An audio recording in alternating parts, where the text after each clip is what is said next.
The resolution needed a 2/3 majority to pass. Most Democrats voted for it, but most Republicans, who enjoy only a slim majority in the House, said no. I don't run away from this process, but the notion of wanting to have a predetermined outcome is wrong. Critics argue his long history of lies, his embellished resume, and legal problems make Santos unfit for office. Santos tweeted a picture of himself wearing a crown following his slim victory.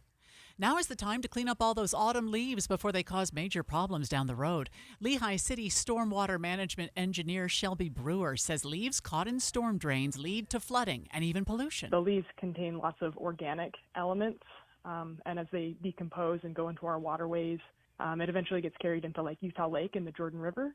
And all that organic matter contributes to the algae blooms that we see in the summer. She says Utahns can help prevent clogged drains by raking up and throwing away leaves from yards, as well as cleaning leaves from the gutters and storm drains around the neighborhood.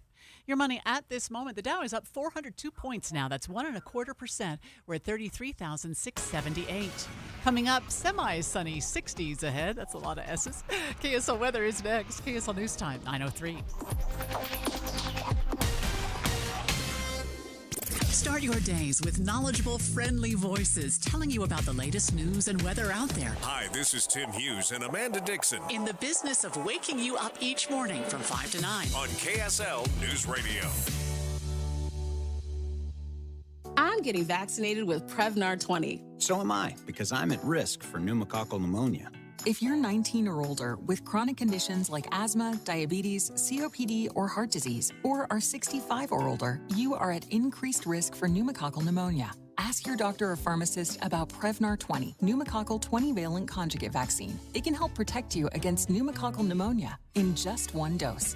Even if you've already been vaccinated with other pneumonia vaccines, Prevnar 20 may help provide added protection. Prevnar 20 is approved for adults to help prevent infections from 20 strains of the bacteria that cause pneumococcal pneumonia. Continued approval may depend on a supportive study. Don't get Prevnar 20 if you've had a severe allergic reaction to the vaccine or its ingredients. Adults with weakened immune systems may have a lower response to the vaccine. Side effects include pain and swelling at the injection site, fatigue, headache, muscle, and joint pain. For full prescribing information, please call 1-855-213-2138 or visit Prevnar20.com. Are you a business owner or HR rep? Does your company offer health insurance to your employees? If so, how do you know if you're getting the best deal on employee benefits? Every company works with a benefit broker who offers insurance plans. But did you know that a benefit broker makes more money when you spend more? Brokers are not only incentivized to steer you to more expensive insurance plans, but the more quotes they get, the harder they have to work and the less money they make. Most brokers get quotes from a few insurance companies, or they recommend you renew as is. They don't do the extra work to get you the best deal. Either way, they get paid. What if you could save 10%, 20%, or more, but you don't know it? No one should have to wonder if they're getting the best deal on employee benefits. My name is Keith with Magellan and Linden. We're a different kind of benefit broker that offers a best plan, best price guarantee. Unlike other brokers, we get quotes from every insurance company every year. It forces insurance companies to compete for your business and offer the best deal possible. We'll show you all your options, help you weigh the pros and cons, and then you'll feel confident to make the right choice for your company. Here's what you do. Step 1, visit shopmyplan.com. Step 2, we get you free quotes with no strings attached. Step 3, if you like what you see, let's work together. Step 4, you get the best plan at the best price. Your employees will be happy because they have great insurance. Your bank account will thank you because you got a great deal. If your benefits broker isn't getting quotes from every insurance company every year, you're probably paying too much. That's money that could make a big difference to your business, your employees, and your bottom line. You've got nothing to lose, so visit shopmyplan.com today to get the best deal on employee health insurance. That's shopmyplan.com. Again, shopmyplan.com. Let's save you some money. Visit shopmyplan.com today. Traffic and weather together, brought to you by Granite Credit Union's new Dividend Plus checking account. And here's Andy Farnsworth. I-15 slowdowns are mostly gone. In fact, in Davis County, they're completely gone. In Salt Lake County, there's only a little bit of delay prior to Bangerter Highway. I-80 still having some slowdowns just before you get to the Mountain Dell East Canyon exit, where a crash that happened earlier is still being cleaned up on the right shoulder, which is why we can't get delays to go completely away.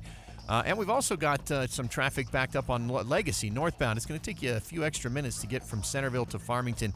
If you take Legacy, it'd be better off just taking I-15 in that stretch. There are 500 homeless who remain unsheltered every night, sleeping in the streets. You can help the rescue mission of Salt Lake restore lives. Visit rescuesaltlake.org. I'm Andy Farnsworth in the KSL Traffic Center. KSL weather, we've got pretty consistent temperatures in the 60s. This week will be 66 on Saturday before the temps start to drop back down.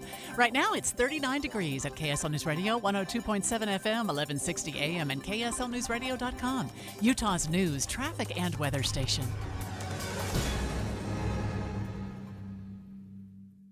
Dave and Dujanovic, your morning companions for talk, analysis, and key perspectives on Utah's biggest stories on KSL News Radio.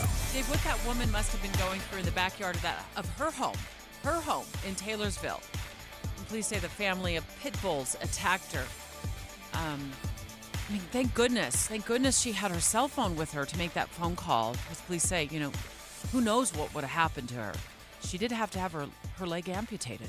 Debbie, this story is absolutely horrific, but I think it forces us into an uncomfortable conversation about pit bulls specifically. And I know dog people out there that love pit bulls. I know there's some amazing dogs out there, but we have some information, some stats that show there's a common thread, and pitties can be trouble. It's 9:07. It's time for the launch. Sequence engaged. And here are 3 things Debbie wants you to know. Countdown. 3. Well, we now know where the bar is to keep your job in Congress. New York Representative George Santos, he survived. The House couldn't cobble together enough votes to kick him out of Congress. Why would you want to lose a guy with such integrity? He's only accused of lying about just about everything on his resume. You know what? By the way, he never really started that animal charity either. He's charged with some 20-odd criminal counts, including illegally using campaign donor funds for, personal cash withdrawals. Like you do. You just... For lunch? Super hungry. I want to go to the Ritz-Carlton to stay overnight. Car payments. Designer clothes. This is a victory for the process. Due process won today, not George Santos. Oh my gosh, he doesn't stop. Sorry, Debbie, the word you're looking for is hero. Hero is the word I think you're looking for. Oh my goodness. And then if this guy isn't absolutely the worst anyway, he tweets out a picture shortly after of himself wearing a crown after he escaped being kicked out of Congress. And he said, "This is never about me.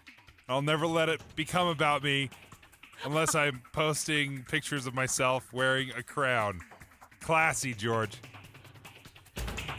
Countdown. 2. Should rec centers in our counties, there's so many of them in Salt Lake County. Here's a question. Should they offer free admission for kids? Because right now kids are charged an entry fee to our rec centers. Salt Lake County Mayor Jenny Wilson is looking to change that. I'm going to ask her about the cost to taxpayers to support free admission for kids. I have a feeling, at least in my view, it's a pay now or pay later proposition for taxpayers. I'd rather have kids involved in positive activities at rec centers. Let's fill up our rec centers. They're there. Let's have the kids using them. Then pay for them to land themselves in juvie. I'm a little torn. I'm not sure there's a direct correlation between keeping kids out of jail and giving Juvenile them free detention. access to the rec center. I do. We already have a lot of places where kids can hang out. They can go to parks. Parks are free, and guess what? My park is never filled. Never. Especially in January. Well, certainly not in January, but in the summertime. It's too hot in the summer. It's too cold in the winter. They're not hanging out. Boo. You got to come at me with something better, Dave. Launch. Countdown. 1. Talk about this family of pit bulls that police say attacked a 63-year-old woman in Taylorsville. Her leg had to be amputated, and at last word, Dave, she's still in the hospital in critical condition. Police say she was in the backyard of her home, when her adult son's dogs went after her. The scariest part would have been if she wasn't able to call, right? But she had a cell phone with her when she was being attacked, and she was able to call 911, which probably ended up saving her life. Can you imagine? You are in the middle of an attack. You're being attacked. These dogs are viciously chewing on her leg. Oh, we probably should have given a little ears alert as we're talking about this. This can be brutal, but you have to make a phone call to 911 as you are being attacked. I've never heard of such a thing. Dave and Dujanovic. The Launch. Commence.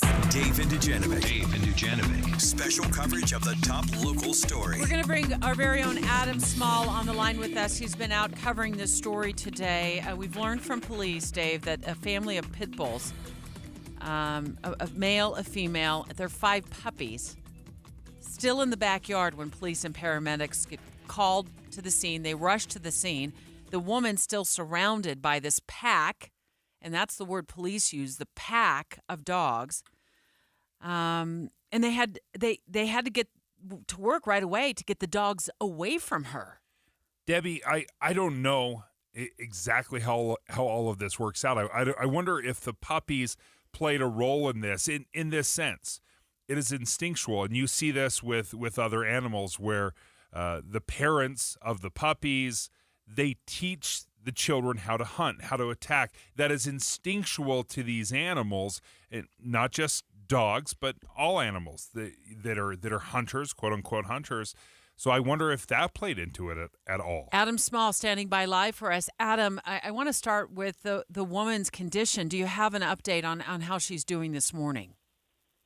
Well, as of last I've heard, she's still in critical condition. As the family had told KSL TV, she was in surgery for 12 hours after she was rushed to the hospital. And again, I know you guys had already mentioned she did have to have one leg amputated. But the biggest thing right now is they're actually looking out for infection because of how many times she was bitten, which was not clear. I can imagine how many when you have potentially 7 dogs gnawing at you in your backyard. I mean, that they're trying to keep a close eye out for infection, and obviously it's going to be obviously hoping for the best for her. Adam, can you walk us through what we know as far as the 911 phone call? Was she calling in the middle of being attacked? Right, exactly, Dave. So yesterday around 2:30, 911 dispatch gets a call. This woman is in her backyard. She was feeding all 7 of these dogs. They reportedly all belong to her adult son. She's in the backyard trying to feed them, and out of nowhere, we don't know why yet, but they start attacking. And then from what it sounds like the adult female, the mom of this family, was the primary aggressor in this, and it sounds like the rest just kind of followed along. And during this attack, I think she's kind of understanding how dire the situation is. So she calls 911 mid-attack. Police officers respond. They hear the dogs going at. They jump over the fence to get into the yard. They pepper spray. The dogs use that to contain them. But then the female dog, the adult female dog, would not back down. And that's when police say they were left with no other option but to shoot and kill the mom of this litter. And the woman, obviously, again, was rushed directly to the hospital. The dogs are now in possession of West Valley Animal Control. I was going to ask you, so the female pit bull is dead. The male adult pit bull and the 5 puppies were taken away, and they're now in the custody of Animal Services. Now, from police, we've also learned, Adam, and this is in their news release, none of these dogs were licensed. And the news release even says that that is required for animals over 4 months old. So do we know the exact age of the puppies? Were they older than 4 months old?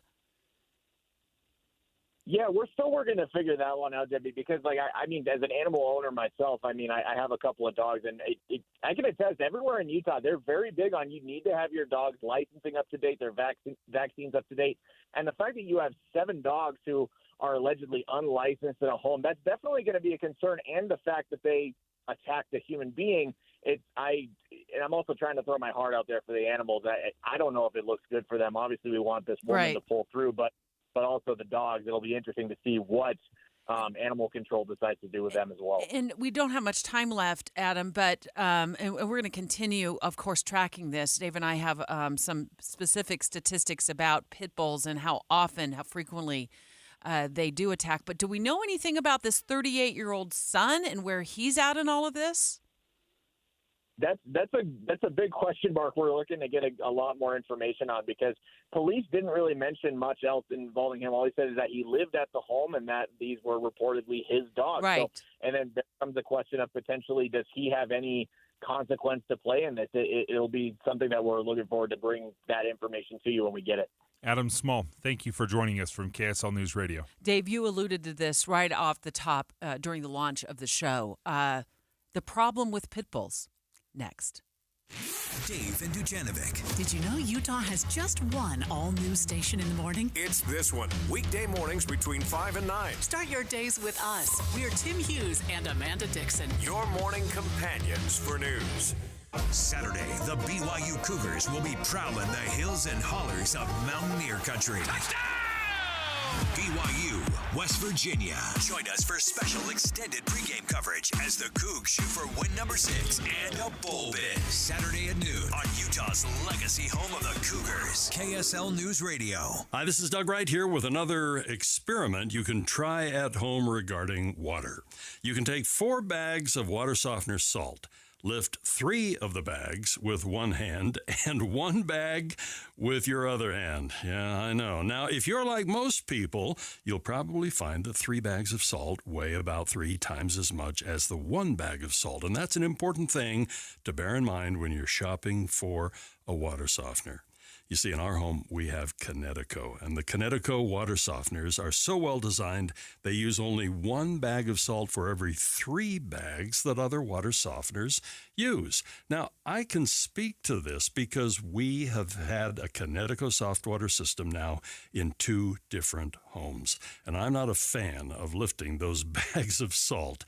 This is just one of the many reasons you really should look into Kinetico. Their number is 801-576-8600, or go to softwaterutah.com. As a roofer, I don't have time to fail. Homeowners rely on me, so I rely on Beacon. Beacon's unique network of branches work together to get me what I need when I need it. Every branch working together. And with the Beacon Pro Plus app, I've got the brands I depend on, like Certainty Landmark Pro, right at my fingertips. And now through November, purchase Certainty with Beacon Pro Plus, web or app, and earn up to $750. Beacon, always building. 3 little words no parent wants to hear. My tummy hurts. And it always seems to happen at the worst times. Like in the middle of the morning rush, when you still have homework to check and lunches to pack, and of course, you're already late for work. Luckily, there's Pepto Kids. New Pepto Kids gummies helps relieve occasional stomach upsets, turning those 3 words into these 3 words. I feel better. Bad time for stomach upsets? Good time for new Pepto Kids gummies. Fast support for little tummies. These statements have not been evaluated by the Food and Drug Administration. This product is not intended to diagnose, treat, cure, or prevent any disease. Hot Tub Factory Outlet and Backyards of America is back with the hottest deals of the year. We're clearing out our 2023 models to make way for the new 2024 arrivals. And trust us, you don't want to miss this sale. Just 2 local guys offering incredible pricing and the biggest hot tub and swim spa sale around. Savings are big with a whopping $6,000 off the MSRP on 10 select Sundance model hot tubs and $8,000 off on our huge selection of swim spas. But wait, there's more. Buy local, and you'll experience the magic of having an in-house service technician at your beck and call. Visit the biggest swim spa supercenter in the state with 8 in-stock models ready for delivery. Get a jaw-dropping $6,000 off our select Sundance model hot tubs and a whopping $8,000 off our swim spas. MSRP while supplies last. Visit Backyards of America in Sandy and Hot Tub Factory Outlet in Draper next to Cowabunga Bay, or visit us online at hottubfactoryoutlets.com. Food brings people together, but for many families, figuring out where their next meal is coming from is a challenge. You can help by participating in Macy's annual Harvest of Hope Drive to benefit Utah Food Bank's mobile school childhood hunger programs. Participating is easy. Now through the month of November, simply purchase an icon or a prepackaged bag of food at any Macy's store or online. You can donate any amount and all proceeds will go to Utah Food Bank. Together, we can make a difference in our communities. Heart failure, carpal tunnel syndrome, shortness of breath, stomach issues, lower back pain. How does it all add up? If you have heart failure and any of those seemingly unrelated symptoms sound familiar, it's time to talk with your cardiologist and get the full picture. They may add up to transthyretin amyloid cardiomyopathy. ATTR-CM is a rare and underdiagnosed disease. Recognize the signs and discuss them with your doctor soon. Learn more at connectwithyourheart.com. That's connectwithyourheart.com. Sponsored by Pfizer. With the 3 things you need to know this hour, I'm Amanda Dixon. First, a woman is fighting for her life in the hospital after she was attacked by her son's pit bulls inside her home. Second, UDOT says Spanish Fork needs a new freeway interchange to keep up with growth. And third, Utah's home prices remained flat last month, but the number of available homes for buyers remains low. Right now, it's cloudy and 39 degrees in Salt Lake City. Back to David Dujanovic on KSL News Radio. Dave and Dujanovic. Special coverage of the top local story. So we know this 63-year-old woman who was attacked by a family of pit bulls, 5 puppies. We don't know the age of those puppies yet. 2 adults, adult female, got shot by police, had to be killed because it was just starting to go after police and animal control officers who were on the scene as they were trying to save this woman. Her leg had to be amputated. She endured, according to our Adam Small, has been covering this story all morning long, some 12 hours of surgery, and there's some scary stuff ahead for her. Part of what makes this so scary, I would imagine, if you're the responding officers, and according to Adam Small, who just reported on this, they had pepper spray, and they sprayed the dogs, and a lot of the dogs left, but this female dog continued to attack. And that's where they felt that they had no other reason but to kill the dog. Now, it's an uncomfortable conversation to have, to talk about pit bulls, because I know there are a lot of pit bull owners out there that are ardent defenders of pit bulls. They're sweeties. We love them. I often hear this. It's not the dog. It's how they're bred, and it's how they're trained that matters. Now, in this situation, we know that those dogs, according to police, were owned by this woman. It's her house. Okay, it's according to police, her home, by her 38-year-old son. And according to police, they were not licensed. The dogs were not licensed. Obviously, in the custody now of animal control. So we don't have a lot of background information on these particular dogs. But I say pit bulls, and you think what? Scary. Dangerous. And I wonder how much of that is just the reputation, because they certainly have a reputation, and how much of it is fact. And we found an article, and this is maybe 10 years old, but they went through 20 years of data of attacks, dog attacks, and breeds. Time Magazine did this. Debbie, pit bulls, you have some great numbers on this. So it's entitled, right out of the gates, you know where this is going. The Problem with Pit Bulls is the title in the Time Magazine article. It goes on to say pit bulls make up only 6% of the dog population, but they're responsible for 68% of dog attacks and 52% of dog-related deaths since 1982. That, to me, tells me everything, right? Because it's very easy to say, oh, they just have a bad reputation. Okay, well, prove to me they have a bad reputation. If they're 6% of the dog population, they should be responsible for 6% of the dog attacks, right? But if they're responsible for 10 times that, they're responsible for 68% of the dog attacks.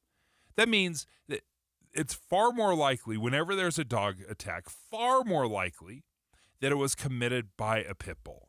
And how can we not address this and talk about the most obvious thing is the breed of the dog is an issue? A CDC report, according to this article, Dave, says dog bite fatalities from 1978 to 1998 confirms that pit bulls are responsible for more deaths than any other breed. Now, the CDC no longer collects breed-specific information, at least when this article was published, that's what they reported. But for 20 years, the data shows that pit bulls are responsible for more deaths than any other dog breed. And we don't know in this specific case if the woman is going to die or not, or make it. I mean, she had her leg amputated. She was being operated on for 12 hours. There's an extreme risk of infection. This is a very dire situation. So we have to speak honestly about pit bulls. If you're just joining us and you're wondering where in the world did this happen, it happened in Salt Lake County. It happened in Taylorsville. It happened Tuesday afternoon. A woman, 63 years old, goes into the backyard of her home. Adam Small has been covering this for us all morning long. He said she went outside, they believe, to feed the dogs. It was 5 puppies. We don't know the ages of those puppies. And 2 adult dogs, a male and a female. She fortunately had her cell phone with her because police say, well, what in the world would have happened? We don't know if she hadn't been able to call 911. When police arrived, the dogs are still surrounding the woman. And you just heard the details from Dave about what became of her leg and what, the concerns are going forward. Police had to shoot and kill the female dog because it tried to, they said it endangered them. It endangered them and animal control officers as well. What do you think about this argument? And this was in that Time Magazine article as well. The American Pit Bull Foundation. All right. I feel like sometimes you have to consider the source. But the American Pit Bull Foundation comes to the defense saying it's wrong to blame dog attacks on pit bulls because it's the owners who are to blame. I hear that argument all the time. Yeah. From mainly from like pit bull owners. Well, it's not the dog, it's not the breed, it's how they are raised that matters. Well, there's 5 puppies involved in this too, apparently. And I have no doubt that the training of a dog plays a role, of course. And if it's in a loving or a cruel home, absolutely, I believe that plays a role into it. But you cannot deny the numbers. And if a pit bull is responsible for 68% of the attacks, then how can we just ignore these numbers? So here's one more thing I want to point out in this Time Magazine article. Dave actually found it earlier this morning. It's published about 10 years ago, but it had some really wild data about pit bulls. And PETA, People for the Ethical Treatment of Animals, so basically there's been this cry, and they're kind of leading it, to sterilize more pit bulls. And the statistic is most dogs of all breeds are either spayed or neutered. The ratio is about like 80% of all breeds. But only 20% of pit bulls are sterilized, partly because the population that owns pit bulls tend to resist the spay-neuter message. So they're breeding. So why? Yeah. Yeah, why? They sell them. Right? Isn't that what I would think? Most cities won't allow you to have more than a couple of dogs. I believe the Taylorsville Police Department said 2 dogs is the limit. Well, again, there were 7 dogs. Now I don't know how old the puppies were, but to breed them, right? I mean, that's why they want to sell them. Yeah. Right? I'm sure they make some money on them. Yeah, and is it a puppy mill? Is it just that to run a little side hustle or a business, or is it for more nefarious reasons?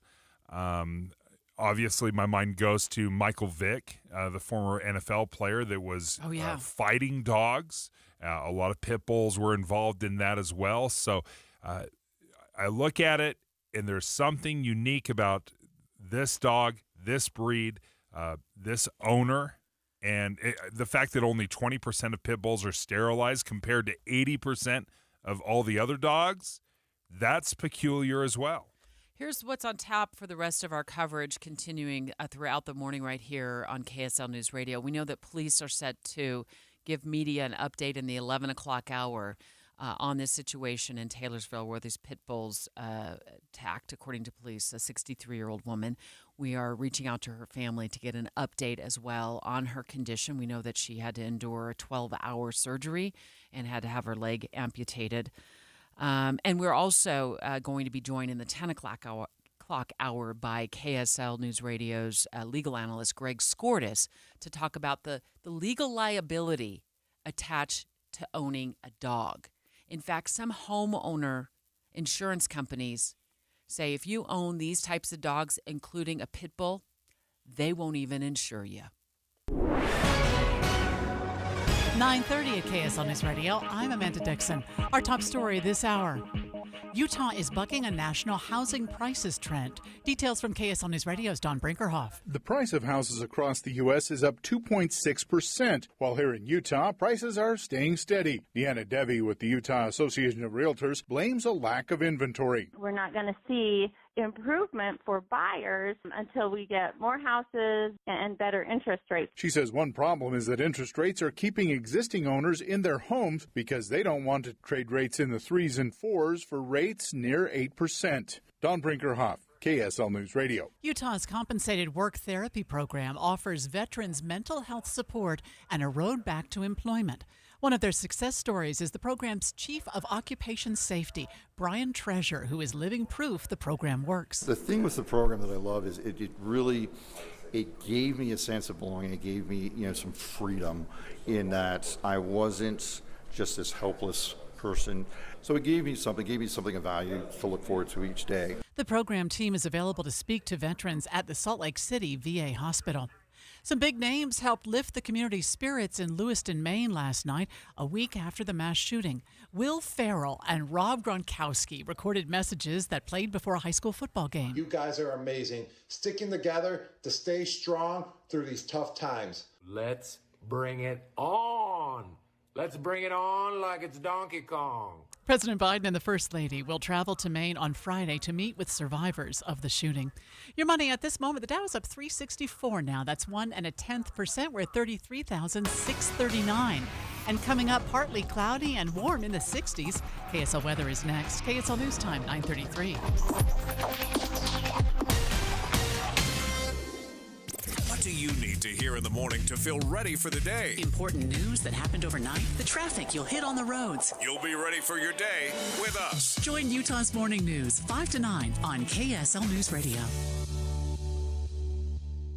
Get ready, Utah! It's Medicare annual enrollment period, so why not make enrolling easier with United Healthcare? Whether you choose our online tools or over-the-phone support, United Healthcare will help you compare options so you can choose a plan with confidence. This is Medicare made for Utah, trusted everywhere. Explore our wide range of plans by calling United Healthcare today at 1-855-MEET-UHC. That's 1-855-MEET-UHC. Annual enrollment begins October 15th and ends December 7th, so call today. Tonight at 10 on KSL. Bicycles, we see them all the time. Motor vehicles, you're probably listening to this in one right now. But what is an e-bike? I thought I purchased a bike. Tonight at 10, the debate is on. Is an electric bicycle a motor vehicle? An electric bicycle is not a motor vehicle. Yes, it is a motor vehicle. This is Matt Gephardt. I'll show you why the definition matters and how it could cost you. KSL investigates e-bike debate. Tonight on KSL 5 News at 10. Car trouble? Go to Amco Transmissions for all your total car care needs. From check engine lights to funny smells, they've got you covered. They offer free towing around each of their 9 locally owned Utah Amco locations. Let Amco help you get back on the road. Hey, this is Dan, the laptop man from PC Laptops in Salt Lake City. You know, we're not waiting for the Black Friday sale. We're throwing our holiday sale right now, all month long. That way, you don't have to wait, and you can avoid crowd anxiety. Whether you want to upgrade your current computer or let us buy it from you and give you a credit towards your new PC Laptops computer, we'll help you every step of the way. We'll even transfer all your data. You can get up to $300 off select laptops and desktops. Whether you want to run your business empire, be top of your class, or just want to live your best life, we've got the perfect computer for you. By the way, we're doing 0 interest until 2025 on approved credit. 2025. So head into PC Laptops right now. Remember, it's not just a normal sale. It's our holiday sale starting right now at PC Laptops. Check us out at PCLaptops.com. That's PCLaptops.com, where we love you. Traffic and weather together, brought to you by Granite Credit Union's new Dividend Plus checking account. And here is Aubrey Withrich. Well, right now, if you're on I-15, things are looking pretty good. If you're coming out of Davis and Weber County area all the way into downtown Salt Lake City, that's looking good. If you're coming from Provo area, heading to the point of the mountain, that looks good. After the point of the mountain, you're going to see a little bit of northbound slowing. That's due to an earlier crash at the Bluffdale, at the Bangor Highway on-ramp there. After that, though, it picks up, and you're got good speeds all the way into downtown Salt Lake City. If you're on 215's east or west side belt, those are moving great right now as well. You deserve an elegant night out on the town. Your coach will be there when you get back. Don't miss grand performances at Utah Opera. Get your tickets at utahopera.org. I'm Aubrey Withrich in the KSL Traffic Center. KSL weather now. Temperature is going to be in the low 60s today and tomorrow. Saturday will see a slight rise with a high of 66. And looks like we'll be partly cloudy for most of that with even a slight chance of rain. Right now it's 41 degrees at KSL News Radio, 102.7 FM, 1160 AM, and KSLNewsRadio.com, Utah's news, traffic, and weather station. Israel at war. In-depth coverage on KSL News Radio. We just got some great news that our very own Hugo Ricard Bell is going to share with us in just a few moments about some Utahns who were trapped in the Gaza Strip. And I guess you can probably guess at this point what that great news is. But some reports from Gaza, Dave, have the death toll nearing 9,000 people. That's the sound of the Iron Dome system. You can just see the air defense system going into the air to try and intercept an incoming Hamas rocket in central Israel. That was Ian Pannell, who was taking cover as this rocket exchange was happening. And this has been nearly constant between the two sides, between Israel and Gaza, the bombings, the Israeli ground invasion. Hugo Ricard Bell has been communicating with a family that is in Gaza and trying to get out. Who is this family? Yeah, so this is Abu Dakal, his wife Wafa, and his 1-year-old son Yusuf. And I got a text message about 20 minutes ago from his brother saying that he has made it across into Egypt to safety. Oh, yes. This is after talking to him yesterday. And, I mean, we've cut up some of that interview we had, Dave. I mean, and this is where he was yesterday. Okay, let me just real quickly. No, Hugo, it's fine. I just want to make it clear. So Aboud is safe. Yes. He's in Egypt. He got over the border just today. Yes. Yeah, about an hour ago. An hour ago. Yeah. His wife is safe. Yes. His 1-year-old son. Yes. Oh, Hugo, They've all made it. This is wonderful news. Yeah. You have been communicating it. Now, he's a University of Utah alumni? Graduate, yeah. Okay. Yeah. So he did his PhD here in pharmaceutical science. Okay. You've been communicating with him in a most unusual way because of the safety and the situation in Gaza. So why don't we set that up for our listeners, like how you've had to communicate with him? So I started chatting to him or communicating with him over the phone, text messages, phone calls, that sort of thing around October the 9th or 10th, in between him making it from, he was in northern Gaza, and then he escaped to southern Gaza with his family. He was in a house with about 40 other people who had run away, mostly family of his. What was really interesting about his story, though, is he's an American citizen.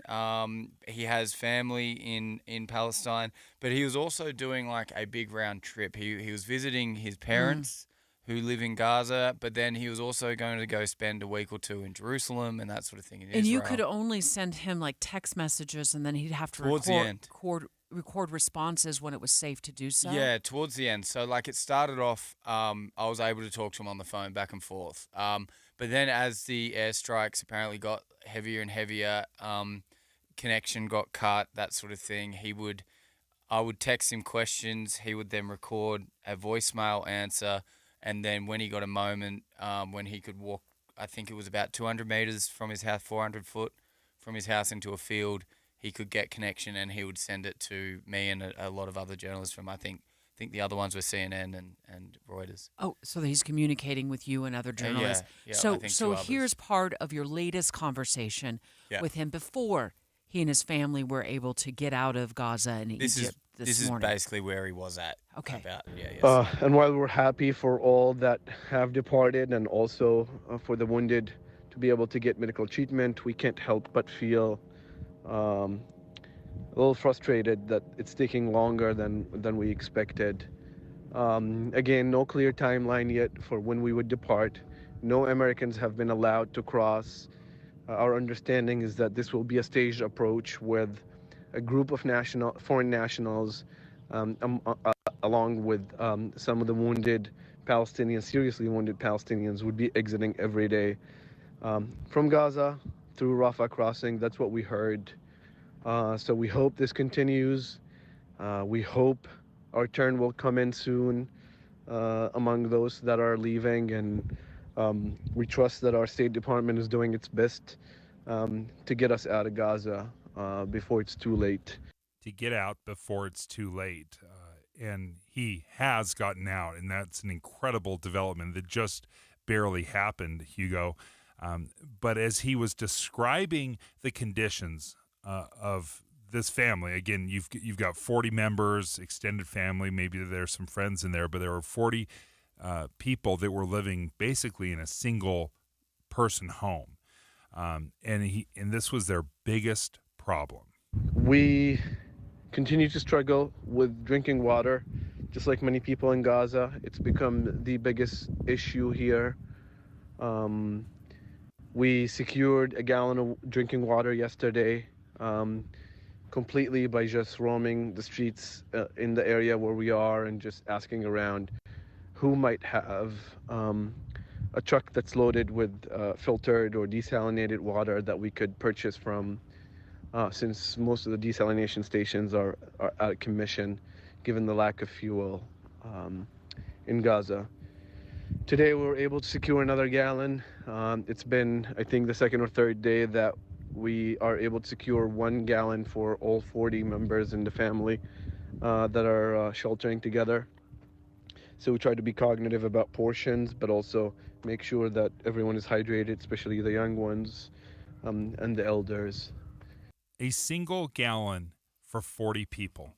That's about 3 ounces per person. Yeah, and obviously when you've got elderly and children and stuff, they get priority. I'd be very interested to know how much of that water Abood actually got, towards the end there.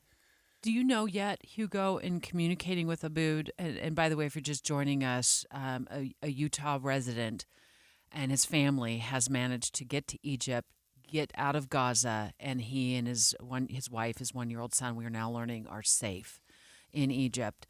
Do you know how they got to the border yet? Have you been able to? Yes. Do they have a driver or somebody? So their house, or the house that they were staying in, was a 10-minute walk from the border. So they were right there. He was checking every day. They just had to wait for it to open. He was doing this on purpose. They were purposely living very close in case it opened up. Yeah, I believe it was. It's either one of his extended family's house or it was an abandoned house from someone who had perished or run away.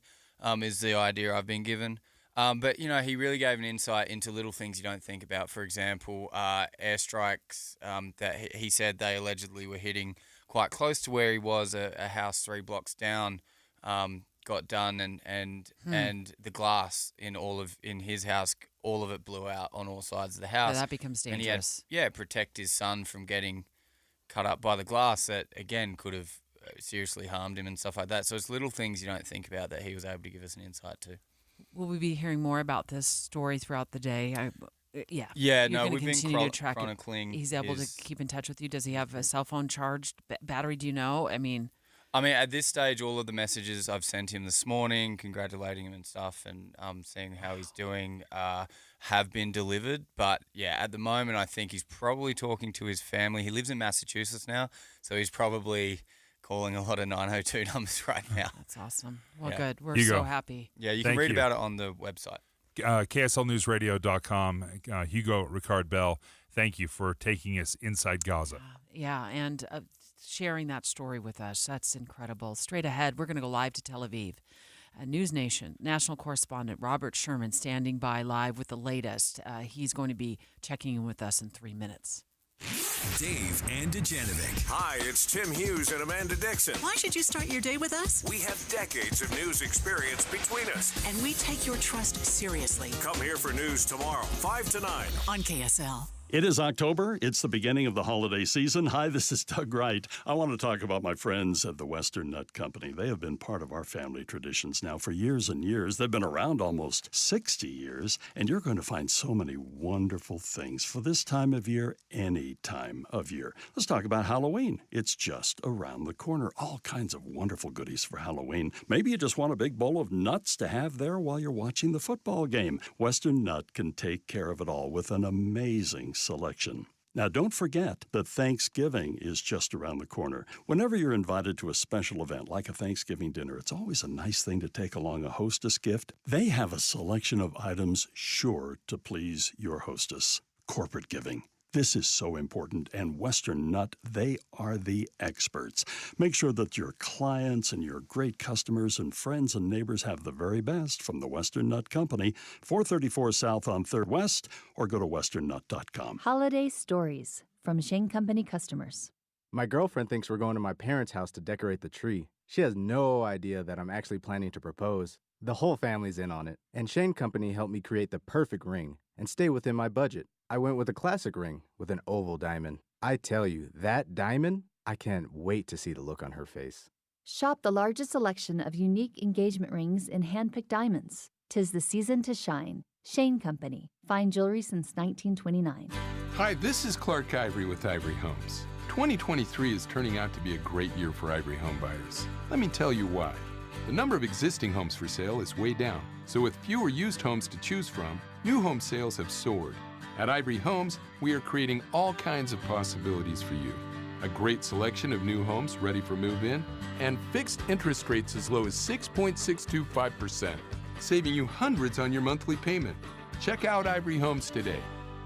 What's for dinner? Burgers? After last week, no thanks. Avoiding foods due to fear of diarrhea, gas, bloating, stomach pain, or loose, oily stools? It may not be just stomach issues. It could be EPI, or exocrine pancreatic insufficiency. EPI can cause uncomfortable symptoms because it's a condition where the pancreas doesn't release enough digestive enzymes to break down food. But EPI can be managed. Use the symptom checker on identifyepi.com and talk to your doctor about your symptoms. That's identifyepi.com. Sponsored by AbbVie. Why choose a Sleep Number smart bed? Because only the Sleep Number Climate 360 smart bed lets you each sleep up to 13 degrees cooler or warmer on either side, while you both sleep at your ideal level of firmness, comfort, and support, your Sleep Number setting. And now our all-new next-gen smart beds have temperature benefits, so you sleep better night after night. And now the new Queen Sleep Number C2 smart bed is only $899. Ends Monday. To learn more, go to sleepnumber.com. Get up to $140 in rebate savings on select tires at one of 50 locally owned and operated Utah Big O tires. Save big on the tires you need and stay safe on the road, all with online appointments. Big O Tires, the team you trust. This might seem like a small thing to some of you, but going into my closet in the morning and seeing one size of clothes it gives me enormous satisfaction. Maybe that's because I had 3 or 4 sizes in there before. I used to have so many more clothes because I had all these clothes I couldn't fit into. Now I have about a third of many clothes, but it feels like I have more because everything in there fits me. And it's as easy as going online to sodaweightloss.com, learning more about the Soda Weight Loss Program. I lost 34 pounds, and you can do it too. You know, you don't have to take our word for it either. Just go to their website, which is soda.com, sodaweightloss.com, spelled S-O-T-A. There are over 6,000 reviews there of people who love this program for good reason. They don't have to count calories anymore. There's no pills. There's no appetite suppressants. They simply teach you how to look at food differently. It helped my daughter lose 42 pounds. They can help you, too. Go to sodaweightloss.com, spelled S-O-T-A. Think Tim and Amanda. Soda Weight Loss is state-of-the-art. With the 3 things you need to know this hour, I'm Amanda Dixon. First, the Biden administration wants Congress to put nearly $3 billion toward fighting the opioid epidemic and bulking up border security. Utah could get a small chunk of that. Second, Congressman George Santos narrowly survived a vote last night to expel him from the House. And third, homeless advocates are worried families could be turned away from some shelters again this winter. Right now it's 41 degrees in Salt Lake City. Back to David Dujanovic on KSL News Radio. Israel at war. In-depth coverage on KSL News Radio. We just got really good news from KSL News Radio reporter Hugo Ricard Bell, who has been communicating with a former Utah resident, did his PhD up at the University of Utah, who was basically trapped in Gaza with his 1-year-old son and his wife. Well, they've made it across the border into Egypt. That is awesome news that Dave and I were so glad to hear. And it's been a very difficult role in the sense that for weeks they've been waiting for the State Department to give them the all clear. The idea is they were trying to escape, and this family specifically had moved from northern Gaza down to the southern border, and were trying to get out through Egypt. want to bring Robert Sherman of News Nation. He's the national correspondent. You're live in Tel Aviv this morning for us. That is correct. That's obviously been the big story today. Yeah, set the scene. The Rafah crossing. Yeah. I mean, and this has been something that you've heard world leaders around the globe calling for weeks on end. And finally, starting yesterday, we started to see some of these foreign nationals get out, some people who are injured as well. And it looks as though that this is going to be a long, drawn-out process. We're anticipating 1 to 2 weeks, potentially longer, potentially less. But, I mean, they're going through this very fastidiously, a couple hundred passports a day. And the important thing to remember here is that you have two sovereign states that have their own concerns about all of this. You have Israel, who is very concerned about contraband getting into the Gaza Strip, namely fuel. So they want everything to be buttoned up there. Then you also have Egypt, who has said again and again they are not taking any refugees into their country. So they want to make sure that everybody who is coming out and into their country is not a refugee, but is who they say they are, a foreign national. So that's part of the reason that you see all of this. But this has been going on for weeks, and finally we have a bit of a breakthrough here. Egypt, afraid that of the 2 million Palestinians that are living in the Gaza Strip, would just overwhelm their services? Yeah, absolutely. And it would especially the region that they would likely be migrating to, the Sinai Peninsula. They feel as though that would be a bit tumultuous to have that many refugees there. And they also, there's also the fact as well is that there's the elephant in the room that Hamas runs the show in the Gaza Strip, and they're concerns of, well, we really don't want that in our country here. So, I mean, you see all this, and it's not just Egypt either. I mean, it's Jordan as well who's been saying the exact same thing. Those are the two countries that border both Palestine and Israel. Both of them are saying no refugees are coming to their country. Robert Sherman with News Nation live in Tel Aviv, joining us this morning from Israel. Can you set the scene in terms of how dangerous it is in Gaza for those who are Americans who are trying to get out and get into Egypt and cross the border, for them to get out of that area? Yeah, I mean, we just heard from an American citizen today who'd been trying to leave for weeks on end, and she said there is nowhere safe in Gaza. She said, I mean, people don't really have the bomb shelters that you do here in Israel. I mean, you see whole blocks that have been destroyed as people try to move south. Not everybody can move south, and you have people who are in hospitals. There was just one hospital that ran out of fuel the other day. So you have all these different concerns that are going on here. It's extremely dangerous. It's extremely dire. You hear it loud and clear from humanitarian organizations. I thought this was unbelievable. Doctors Without Border is working in the Gaza Strip, and they said that the hospitals are so overrun that you have surgeries being performed on the floor in corridors without any anesthetic. I thought that was astounding, that is kind of what the level that this has gone to. Here we are in the 21st century. Robert Sherman is with News Nation, is live in Tel Aviv. We've heard from the president a few different times, but the big question here is there a pause, a ceasefire that needs to happen, and what are they asking for? Yeah, I mean, we've heard that from world leaders, who of course have their own skin in the game, and that they want to get their citizens out of the Gaza Strip. We have heard this again and again, though, from the Israeli government that that's not on the table because they feel as though it would be too much of a benefit to Hamas and to their fighters in order to re-entrench, in order to regather themselves. That is not on the table from anybody who we've heard from. So I just don't see that happening at any point going forward. No matter how the calls grow from around the region, or no matter who says that there should be a ceasefire, there should be a pause, there is this feeling on the ground in Israel that the time is now, have to go in, have to eliminate the threat of Hamas, or that this is going to happen again. And part of this is that you've had a senior Hamas official whose video has been going viral for the last 24 hours, just a couple of days ago, said, we, being Hamas, intend to attack Israel again and again and again until Israel is annihilated. October 7th will happen October 30th. It will happen October 1,000,000th. Those are his words, that this is not going to stop. That is something that just puts the people in Israel on edge, saying, we got to go in and we got to end this immediately. Robert Sherman, thank you. Excellent reporting. News Nation national correspondent. Thank you for joining us live from Tel Aviv. I want to talk about a Colorado woman. I know there's a list of a couple of hundred, up to 400 Americans that are, for lack of a better way to explain it, trapped in Gaza and have been trapped in Gaza. I was driving in, listening, of course, to Utah's Morning News, and Amanda was reporting on a Colorado woman who is a doctor in Colorado, was in Gaza, and like the family who once lived in Utah, we just learned, escaped out of Gaza into Egypt. She also got out. At the Rafah crossing, injured Palestinians were among the first to enter Egypt from Gaza. Hundreds of foreign nationals followed. At least 5 Americans also fleeing, including aid workers Ramona Alkumara and Barbara Zend. But hundreds of Americans and their families are still trapped in Gaza. The president insisting the U.S. isn't giving up. Working nonstop to get Americans out of Gaza as soon and as safely as possible. And this is part of what they're struggling with, just as we heard from Mr. Sherman, as he was describing, slowed down or have not fast-tracked any kind of evacuation of Americans. There's Japanese, there's people from Holland.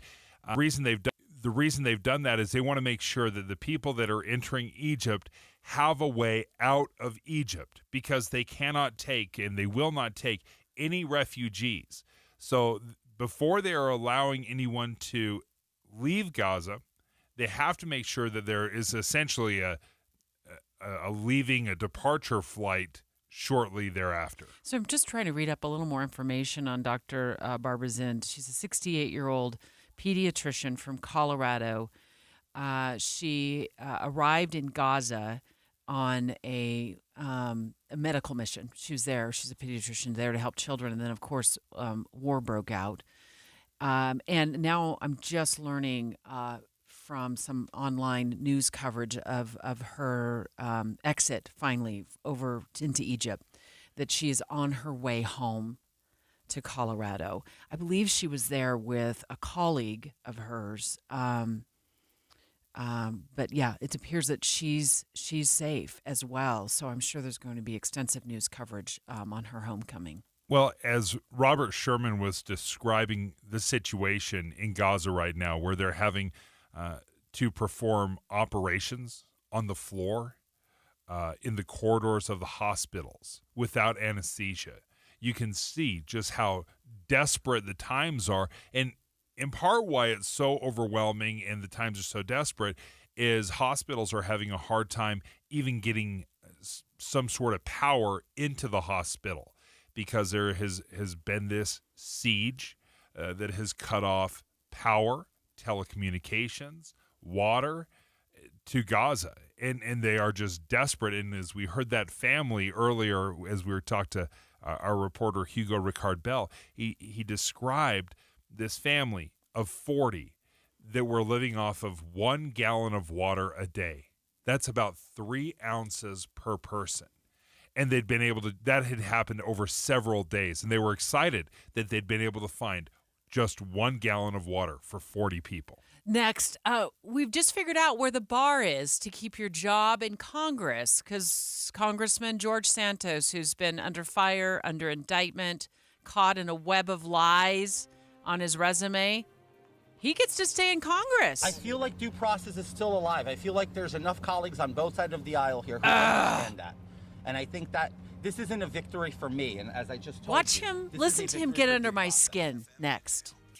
Salt Lake City. Listen at home on any smart speaker. And in your car at 102.7 FM. This is KSL News Radio, Utah's news, traffic, and weather station. It's 10 o'clock at KSL News Radio. I'm Dan Bomas. KSL's top story this hour. UDOT is working on plans for a new I-15 interchange in Spanish Fork. Project manager Darren Bunker says it's necessary to reduce congestion on Main Street, and that's been a big problem. There is a significant northbound vehicle queue that will back up all the way from 800 north to about 3,500 feet south of Volunteer Drive. Northbound time from Volunteer Drive to I-15 during the morning peak will increase from a 7.3 minute delay to 23.6 minutes. The new interchange accommodates growth projected at 2050. UDOT says by starting the project now will help the city avoid trouble in the future. Homeless advocates are worried families with kids could be turned away from some shelters again this winter. Last winter was the first time since 1998 that families with kids were turned away from a shelter because they were full. KSL.com reports the number of kids using the shelters in Salt Lake County has risen by 8%. Most of the family shelters are at capacity already. Our top national story this hour from ABC News. The newly elected House Speaker, Mike Johnson, spoke to reporters after meeting with the Republican conference, says lawmakers will pass funding for Ukraine's war with Russia in short order with the aim of pairing border security in the United States with that additional money. We're going to take care of a border in Ukraine. We need to take care of America's border as well. And I think there's bipartisan support for that idea. Johnson has proposed a separate bill for aid to Israel, including cuts to the IRS budget to offset the cost. Your money at this moment, the Dow Jones average up on the day right now, 369 points so far. The NASDAQ is up 172. And our KSL weather, it'll stay mostly dry until about Sunday. That's next. KSL News Time 10:02. We have enough people running around Broadcast House at 4 in the morning to field a football team. Producers, reporters, the traffic team, and us. This is Tim and Amanda. Join us each morning from 5 to 9 on KSL News Radio. As the weather turns colder, this is when you need to get those new windows. So call Advanced Window Products. They'll replace your single-pane, rickety old windows with stylish, state-of-the-art double-pane windows with precision frames. You pick the style and color. They're custom-made right here in Salt Lake City. This company is so Utah. It's run by two guys who grew up here, Jake Weber and Utes defensive star Nate Orchard, the mayor of Sacktown with 7 NFL seasons under his belt. Great guys, great company building high-quality windows for 37 years. Unlike other companies, they build the windows, they install the windows, and they guarantee them for life. No middleman. There's Jake, Nate, and their team, and there's you. Saving on the highest quality windows. Right now, before winter, get $2,000 off 10 windows or more, and they offer 60 months, 0% financing. So call Advanced Window Products now. You could have stylish new windows in 8 weeks. 801-850-9100. 801-850-9100 or visit AdvancedWindowsUSA.com. This time of year can be a lot, and it's natural to feel some sadness or anxiety about it. But adding something new and positive to your life can counteract some of those feelings. Therapy can be a bright spot amid all of the stress and change. Something to look forward to make you feel grounded, and to give you the tools to manage everything going on. Learning positive coping skills and how to set boundaries. It empowers you to be the best version of yourself. It isn't just for those who've experienced major trauma. If you're thinking of starting therapy, give BetterHelp a try. It's entirely online, designed to be convenient, flexible, and suited to your schedule. Just fill out a brief questionnaire to get matched with a licensed therapist and switch therapists at any time for no additional charge. Find your bright spot this season with BetterHelp. Visit BetterHelp.com/Salt Lake today to get 10% off your first month. That's BetterHelp, HELP.com/Salt Lake, and get 10% off your first month. Back in 2004, got a letter from the IRS indicating that I was no longer married, and therefore they were to change my filing status to single. We were really upset. I'm Utah tax attorney Jordan Wilcox. Listen to what actual clients have had to say about working with us. As soon as we met Jordan and he started talking to us, number one, he made us feel like we weren't the imbeciles that the IRS had made us feel like for so many years. I'm Jordan Wilcox. Let's solve your IRS tax nightmare. We have reduced our tax liability by over $42,000. Visit taxhelput.com or call 801-657-5951 to schedule your free consultation today. We can move forward with confidence and assurance that we're okay. That's taxhelput.com. It's marvelous, just marvelous. Traffic and weather together brought to you by Granite Credit Union's new Dividend Plus checking account. Here's Aubrey Withridge. Well, we did have an earlier crash southbound I-15 in Farmington, right around the 200 West exit. It was moved over to the right-hand shoulder, not causing any delays right now. So if you're traveling from Ogden to downtown, that looks great right now. And same with Provo all the way into downtown Salt Lake City. That looks great as well on I-15. I am still seeing a little bit of northbound slowing if you're traveling on Legacy Parkway between Centerville and Farmington. That's due to construction. So if you don't want to get stuck in delays there, just hop over to I-15 and you should be on your way if you're heading northbound through that area. Many families face food insecurity. You can help by donating to Macy's Harvest of Hope Drive, where proceeds benefit childhood hunger. Now through November 30th. Visit any Macy's store or online at macys.com/online to donate. I'm Aubrey Withridge in the KSL Traffic Center. KSL weather will have some clouds with temperatures in the 60s. Sunday and Monday, there's an increased chance of rain. And right now, we're at 44 degrees and partly cloudy. I'm Dan Bomas, KSL News Radio, 102.7 FM, 1160 AM, and KSLNewsRadio.com, Utah's news, traffic, and weather station. America's top political story. Special coverage with Dave and Dujanovic. Well, we now know where the bar is to keep your job in Congress. New York Congressman George Santos survived a vote to kick him out. The House just couldn't cobble together enough votes to expel him. I mean, why would they want to lose a man with such high integrity? The yeas are 179, the nays are 213, with 19 recorded as present. Congressman George Santos, congratulations. You get to keep doing your thing in Congress. I feel like due process is still alive. I feel like there's enough colleagues on both sides of the aisle here who understand that. And I think that this isn't a victory for me. And as I just told you, this is a victory for due process. He's more impressive to me now that he was able to spin this somehow into bipartisan support for him. That was as impressive a delusion as he's had so far. It was I think it was his own colleague from New York who called for the whole thing. I mean, I watched this whole thing with glee. Hey, buddy, I know we are share an office door. With glee, I watched. It was like a 6-minute introduction of the language that would eventually become part of the vote to expel him, which failed, unfortunately. But I just watched this whole thing, Dave. I watched it on social media. Wire fraud, aggravated identity theft, access device fraud, false statements to the Federal Election Commission, and falsifying records to obstruct the commission.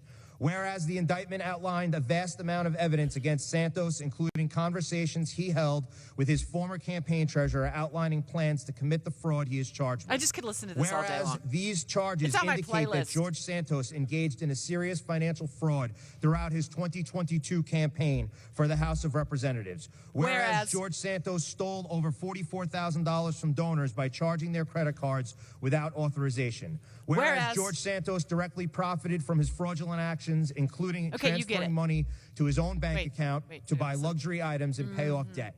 Whereas George Santos like clothing, engaged in election fraud throughout his like taking out a little cash like you do when you pull up to the ATM. But your donors think you're using that money to, win office, like on TV ads and stuff. Whereas you don't. This guy just drives me nuts. It was almost comical to listen to him talking about all of the charges. It was like, hey, can I get every 2 seconds. This guy is running. He's an auctioneer listing off charges on this guy. What about whereas he lied to collect unemployment benefits? Okay. Whereas he collected $24,000 in benefits while employed, whereas earning an annual salary of $120,000. Whereas this is a reminder, this is the criminal charge stuff. We are not even talking about the moral depravity of this guy. I gave you the list. Here's your list. Here's the whereas his resume was one big hoax. Whereas he was elected based on a whole bunch of made-up stuff. Whereas he lied to where he went to college. Whereas he lied to where he worked at. And high school. He also fibbed about where he went to high school. You know, like you do, like that matters. Like anyone cares where you graduated from, whereas he lied about his mom dying in the 9/11 attack. That's horrible. This guy, again, this is not illegal. You can still be elected to Congress being a big fat liar, which he obviously is. What about the animal charity he never created? He was raising money, and I can't even remember For if a vet. Was the For a veteran. Oh, yeah, that's right. It was For a an dog. Army veteran trying to raise money to get the Army vet's dog, or maybe it's a service animal. I can't remember because I don't care. All I hear is liar, liar, pants on fire at all times. Whereas all that money vanished. And probably ends up in his back pocket, a little walking around money. But in his defense, George has called these charges against him. It's a witch hunt because it makes no sense that in 4 months, 5 months, I'm indicted. So I want to pick your brain for just a moment, Dave, about why you felt that he wasn't able to, why he was able to keep his gig and not get expelled from Congress. But we got to talk about this tweet, or X, whatever. I mean, it sounds better, roll off the tongue. He tweeted out a picture of himself, photoshopped with like his fingers like touching over his chest, leaning back, kind of side-eyeing a full chamber of Congress with a crown on his head. And it says, "If you come for me, you best not miss. Tonight was a victory for due process. This is never about me, and I'll never let it be about me. We all have rights under this great constitutional republic, and I'll fight for our right to uphold them till my last dying breath." Stop including the rest of us in this. Our right? Dude, just do your thing. But don't include me in that. But, I mean, that was deleted. You found that tweet was deleted, right? Yeah. At least remove the picture. He still left up the whole, it's not about me, constitutional republic, all that stuff stayed. But it was the picture with him in the crown. That's the one that got deleted. Now, you asked a very good question. Like, what is the bar here, folks? Because if all the criminal charges and all of the lies to get elected about where you went to school, who you worked for, all of that, if none of that matters and you still want to expel somebody, you have to ask, okay, then why? Why is the bar so low? And I have a couple of guesses, and they're not much more than that, but I think they're pretty educated guesses. Number one, they didn't boot him out because they know full well they're guilty of the same kind of stuff, and they don't want anyone else looking into their finances and how they raise money. So it's either they're guilty and they're like, oh, we don't want to burn the whole house down here. Or number two, they're afraid that this is a slippery slope.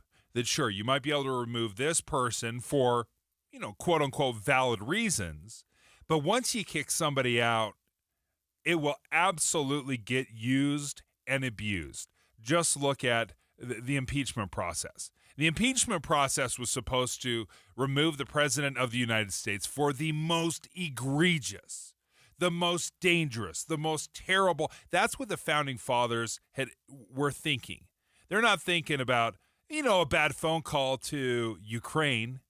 I don't think that's what they had in mind, is that there was a manipulative phone call to a Ukrainian leader that would get somebody impeached, which is exactly what happened with President Trump. So the worry, I think, here is, and the reason that Congress or the House did not expel this nutbag is because they were afraid that they would be next. If you and I did this at work, if you peppered your resume with a whole bunch of faux details, call it a resume, right? You would be hauled up to the second floor to HR and probably not allowed to correct it with a bunch of whiteout. If you were walking around lying about the demise of your family in the Twin Towers on 9/11, which is like, horrible lies. If you were walking around, Dave, with pockets full of cash that you money laundered from your organization, you'd be bounced out. You and I both. I would lead the charge up to HR on behalf of both of us and say, just get rid of us now. We both clearly need some help. We wouldn't even be sticking around. I would yank your security badge off your neck, throw mine across the room, say, take it from us. We don't deserve to be here any longer. This guy, where does he get off saying, sticking around saying, I'm not even going to resign? Where does he get that kind of, I don't know, lack of integrity to say, I'm going to fight for your due process? You know what? We don't care. Dave and Dujanovic. Before Dave and Debbie get started each day, this station is all news all morning. And later today, we follow up on those stories as you drive home. Get important news all morning and all afternoon. Here on KSL News Radio. Use the most convenient KSL live stream on the KSL News Radio app. Mayhem there on Capitol Hill. Yeah, ceasefire now. Podcast Dave and Debbie and Boyd Matheson. Humanitarian crisis unfolding in Gaza. There's this struggle of exactly how to proceed. One more fake fight and false choice. Get alerts for Utah news, written with balance and fairness. I like when I'm given information in a way that makes me think more. I usually go to the KSL app. On your phone and around the house, use the app for KSL News Radio. Summer's long gone. Is it time to think about replacing your old furnace and air conditioner? Would a $1,200 instant discount on a new day and night home comfort system help? Don't put it off. Have a new day and night furnace and air conditioner installed and get an up to $1,200 instant discount with a 12-year day and night no-hassle warranty on qualifying systems. You'll be warm all winter and save on your energy bills. Click online to dayandnightcomfort.com for a nearby elite day and night home comfort expert. The difference is day and night. Martin's Collision Repair. 50,000 cars repaired and counting. Just check Martin's 5-star online reviews. Lee posted, Martin's Collision did an excellent job. The car looked perfect when the work was completed. I will always work with Martin's. Hi, I'm Tiago Martins. Check Martin's Facebook page or martinscollision.com for your 5-star Martin's experience. On State Street in Norham and in Salem, we work with all insurance companies. The right repair, the right paint, the right choice. Martin's Collision Repair. Tonight at 10 on KSL. Bicycles, we see them all the time. Motor vehicles, you're probably listening to this in one right now. But what is an e-bike? I thought I purchased a bike. Tonight at 10, the debate is on. Is an electric bicycle a motor vehicle? An electric bicycle is not a motor vehicle. Yes, it is a motor vehicle. This is Matt Gephardt. I'll show you why the definition matters and how it could cost you. KSL investigates e-bike debate. Tonight on KSL 5 News at 10. Nothing slows my little girl down, except the stuffy nose. Mommy. That's why I use Sinex Children's Saline from Vicks. Sinex instantly clears mucus in everyday stuffy little noses with a gentle, ultra-fine mist designed for kids. Just Sinex? Breathe. Her stuffy nose is gone for now. And so is she. Sinex Children's Saline. Sinex, breathe. Use as directed, keep out of reach of children. Here's something you've never heard before. Stop. This is Simply Safe. Introducing 24/7 Lifeguard Protection, only from Simply Safe Home Security. Now, monitoring agents can see and speak to intruders through our new indoor camera to help stop crime in real time and for fast police response. Get 20% off any new system with Fast Protect monitoring at simplysafe.com/radio. Advanced Home Security, 24/7 professional monitoring for less than $1 a day. There's no safe like Simply Safe. Join Mike Stevens of Capital Wealth Advisors for Retire Right Radio, Saturdays at 5 a.m. and 9 p.m. That's Retire Right Radio with Mike Stevens, Saturdays at 5 a.m. and 9 p.m. This is the lunch rush at your local deli. Orders are flying in. Online, on the phone, and in person. Order for Nick. So is it possible that fast internet could help your business outrun the rush? It is with Comcast Business. Up-leveling your speed with gig speed Wi-Fi, powering all your devices, and fast downloads and uploads, powered by the next generation 10G network. With Comcast Business, next-level speed isn't just possible, it's happening. Comcast Business, powering possibilities. Get started with fast speeds and advanced security for $59.99 a month for 12 months with a 2-year agreement.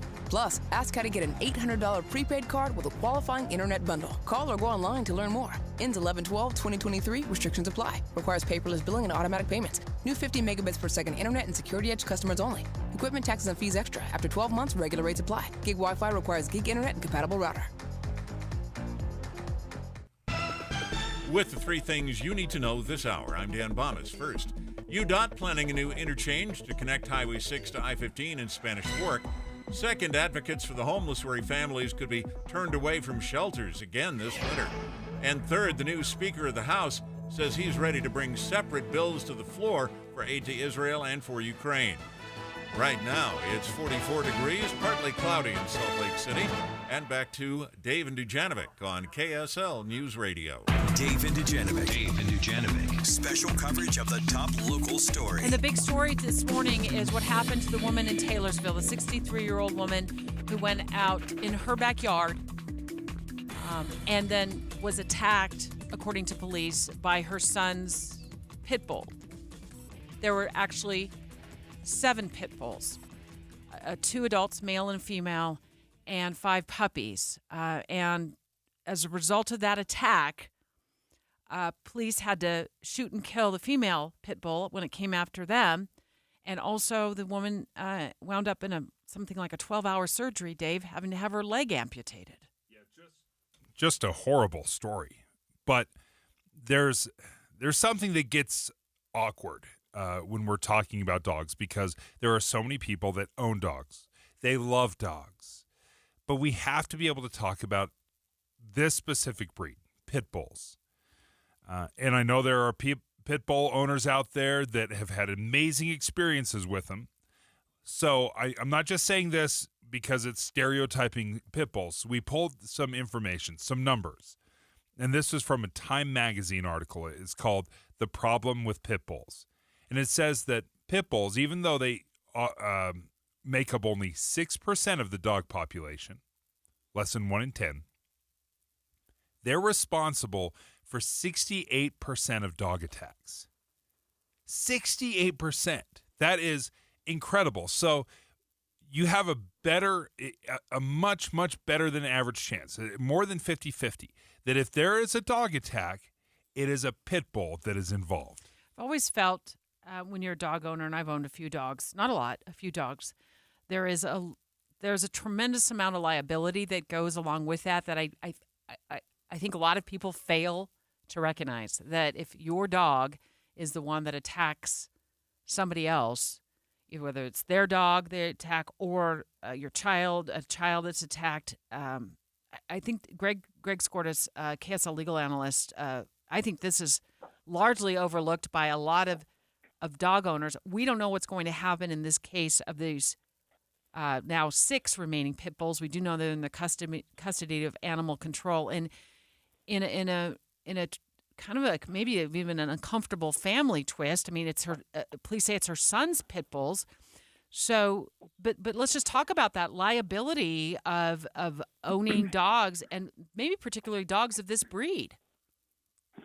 Yeah, it's a good question, and let me just take the breed question out of it, because Utah law specifically says it doesn't matter if the dog is a particularly vicious dog or just some playful dog that did something bad. So the fact that pit bulls create more problems than all other breeds combined is of no consequence under Utah law, and that is any dog that causes injury. And I think you were headed down this road, Debbie. The owner is absolutely responsible for that, and there are very, very few exceptions to an owner whose dog causes injury to another person or to another animal. So, I mean, I know pit bull owners are on high alert, but all dog owners need to understand just exactly what you were saying, Debbie. That is, if you own a dog, you're responsible for the misconduct of that dog if it causes death or injury to a person or another animal. Greg, does this conversation change at all if it is the family dog? Well, it certainly changes the dynamics within the family, but otherwise it does not. So typically we see homeowners insurance cover these injuries if it occurs at or near the house, and so it's not like people are suing each other, although sometimes that happens. I mean, if you're visiting your in-laws this weekend and their dog attacks you, I mean, oftentimes nothing comes of that, and no one files a claim just because of the family relationship. But there's no preclusion about that. And even if you had previously been a guest at the home or lived at the home or something like that, the homeowner's responsible for the conduct of the dog. But I remember when I adopted my dog Riley, who was a blue heeler, I did check with my insurance provider because I wanted to make sure that he was not on the list of dogs that was like banned, for lack of a better word, by my insurance company. And I mentioned this to Dave this morning after we learned about this pit bull attack. And I found a Forbes magazine article. They analyzed this just in October, Greg. They analyzed like 42 different insurance companies for banned breeds. Pit bulls, 100% of the time on those lists of banned breeds. So and Rottweilers were right up there too, along with Doberman Pinschers. Those were the three that were banned in every single scenario with insurance companies that offer homeowners insurance. And the average claim, according to this article, for a dog bite is about $45,000. And usually it's homeowners insurance companies that end up paying it out if you carry it. But look, I mean, if you own a pit bull and you have lied to your homeowners insurance company about that, odds are that they aren't going to pay that claim out if it's a banned breed. Right. That's exactly right. I mean, you can't misrepresent what's going on at your home. So if the homeowner's policy says we are absolutely excluding pit bulls and Doberman Pinschers from this policy, and you have one, and you check the box saying I don't, and that dog causes injury, then you're on the hook personally, and you can't rely on your homeowner's insurance to cover that. And that's a little bit of a difference from what I told you earlier, that the Utah law doesn't distinguish between the type of dog, but certainly insurance companies do, and they can exclude certain dogs from their policy. So homeowners should absolutely be aware of that and contact their agent and say, hey, look, I've got this particular breed of dog. Is this a problem for my insurance company? And make sure that they know about it in case the dog does cause injury. Otherwise, like you said, Debbie, you may be personally on the hook for the injury or damages that dog causes.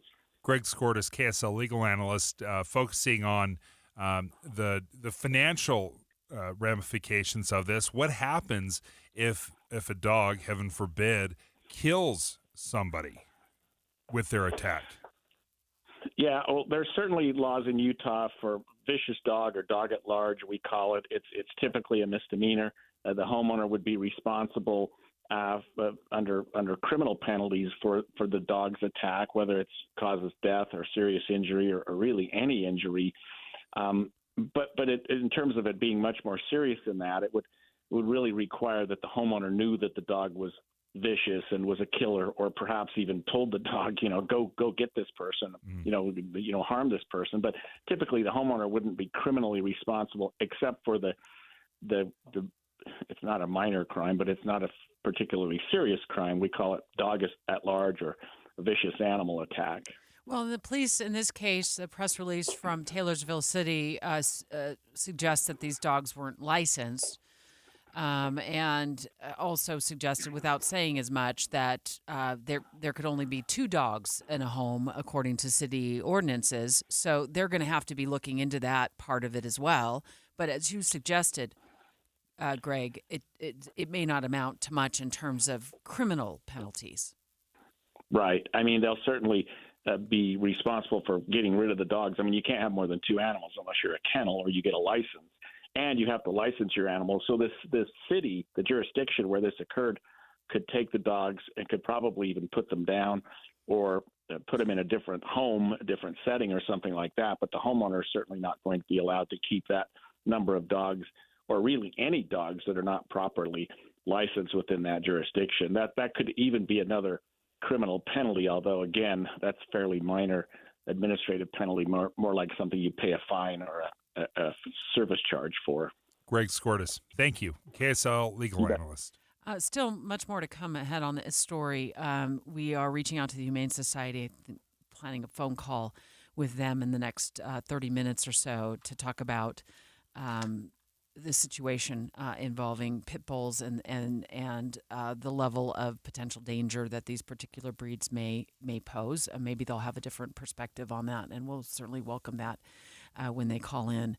And also, we expect the police department in Taylorsville to be giving us more information in the 11 o'clock hour about this developing story of the pit bulls that police say attacked a 63-year-old woman in her own backyard. straight ahead. Salt Lake County Mayor Jenny Wilson on the line with us. She has a pitch.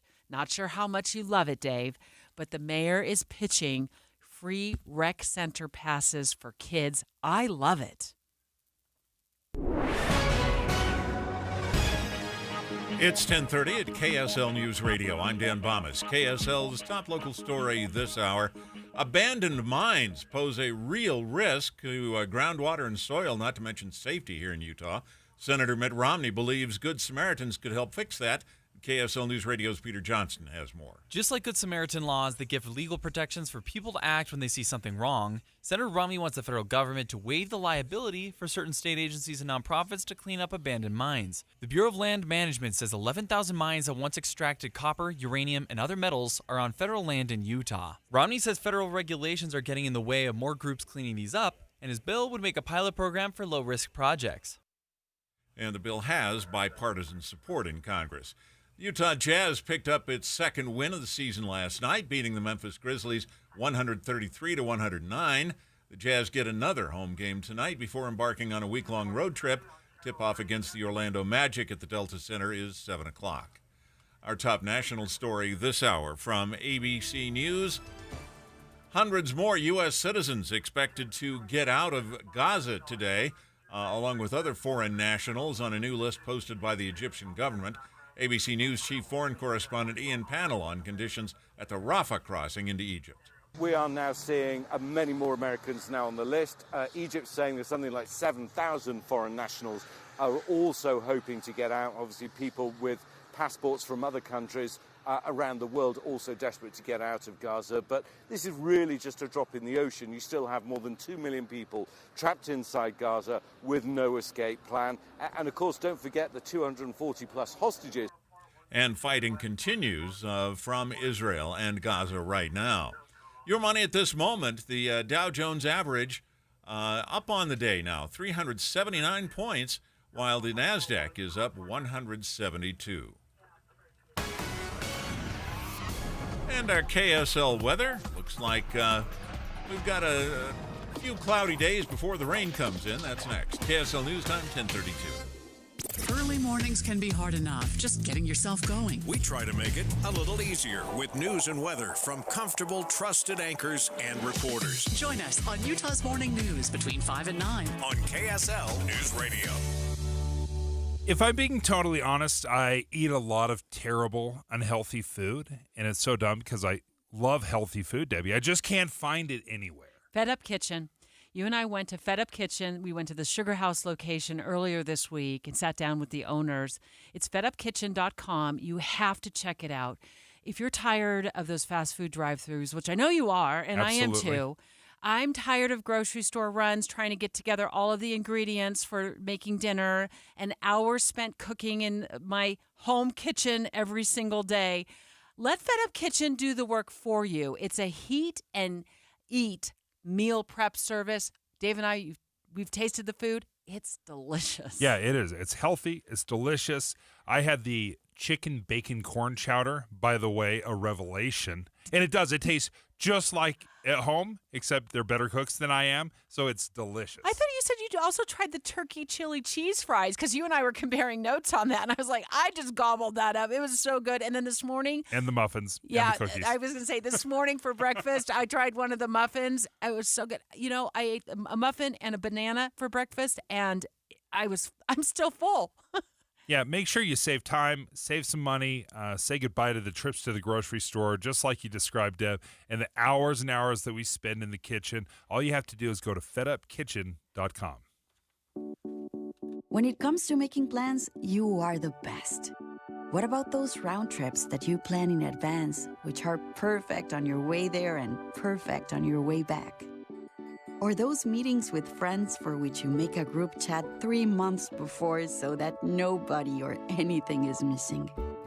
Or your daughter's first birthday party.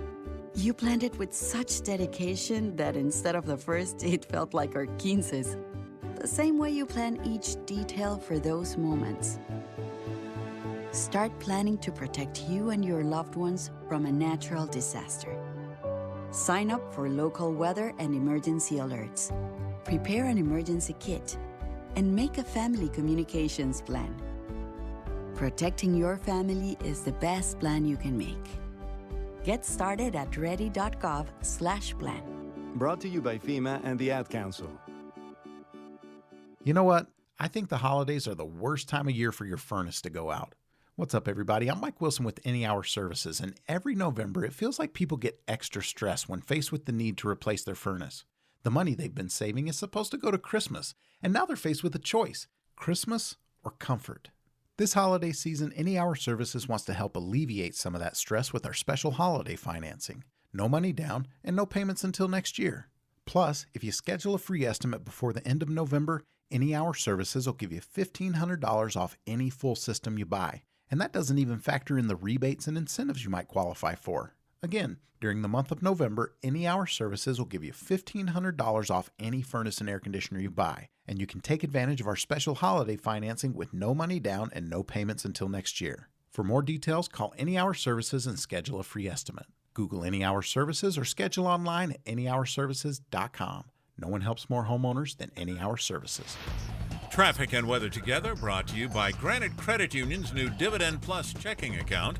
Here's Aubrey Withridge. Well, right now, traffic is looking really good. If you're on I-15 all the way from Willard Bay down to Utah Lake, no delays there. If you're on 215's east or west side belt, both of those looking good. I am seeing a little bit of slowing on Foothill Boulevard as you're heading over towards Sunnyside Avenue. But other than that, your city streets and everything else is looking pretty good right now. Join the Utah Symphony for the greatest classical hits from the 1700s to today. Tickets start at $21. Get yours today at utahsymphony.org. I'm Aubrey Withridge in the KSL Traffic Center. KSL weather, we'll have some clouds with temperatures in the 60s. Sunday and Monday, there's an increased chance of rain. And right now, we're at 46 degrees, partly cloudy. I'm Dan Bomas, KSL News Radio, 102.7 FM, 1160 AM, and KSLNewsRadio.com. Utah's news, traffic, and weather station. Dave and Dujanovic. Salt Lake County Mayor Jenny Wilson live on the line with us to talk about her pitch for free rec center passes. Now, Salt Lake County has a lot of rec centers in different parts of the valley. Free rec center passes for kids. I love this idea. I love free stuff too. My initial reaction was, we just can't give everything away for free. You just can't do it. It's impractical because ultimately at the end of the day, somebody's paying for it, and it's typically the taxpayer. Now, this is not my city, but that being said, I understand how it works, right? If one city does it, the next city starts doing it. So my initial reaction is, we can't give out everything for free. When I drive by an empty park, or I go into a rec center, Mayor, that is empty, and I think about all of the kids who could be filling up our parks and our rec centers. I want this. I love this idea. I say get them off the sofa, get them away from their phones, and give them something positive to do. Did I make your pitch for you? Yes, I'm with you, Debbie, on this one, I have to say. This is going to be really exciting if we can get our Salt Lake County Council to agree to this proposal that I have put forward for their consideration. We have about 25 rec centers in the county, and they serve several cities. They're regional. And if you've been in one, you know that some have swimming pools, some have climbing walls.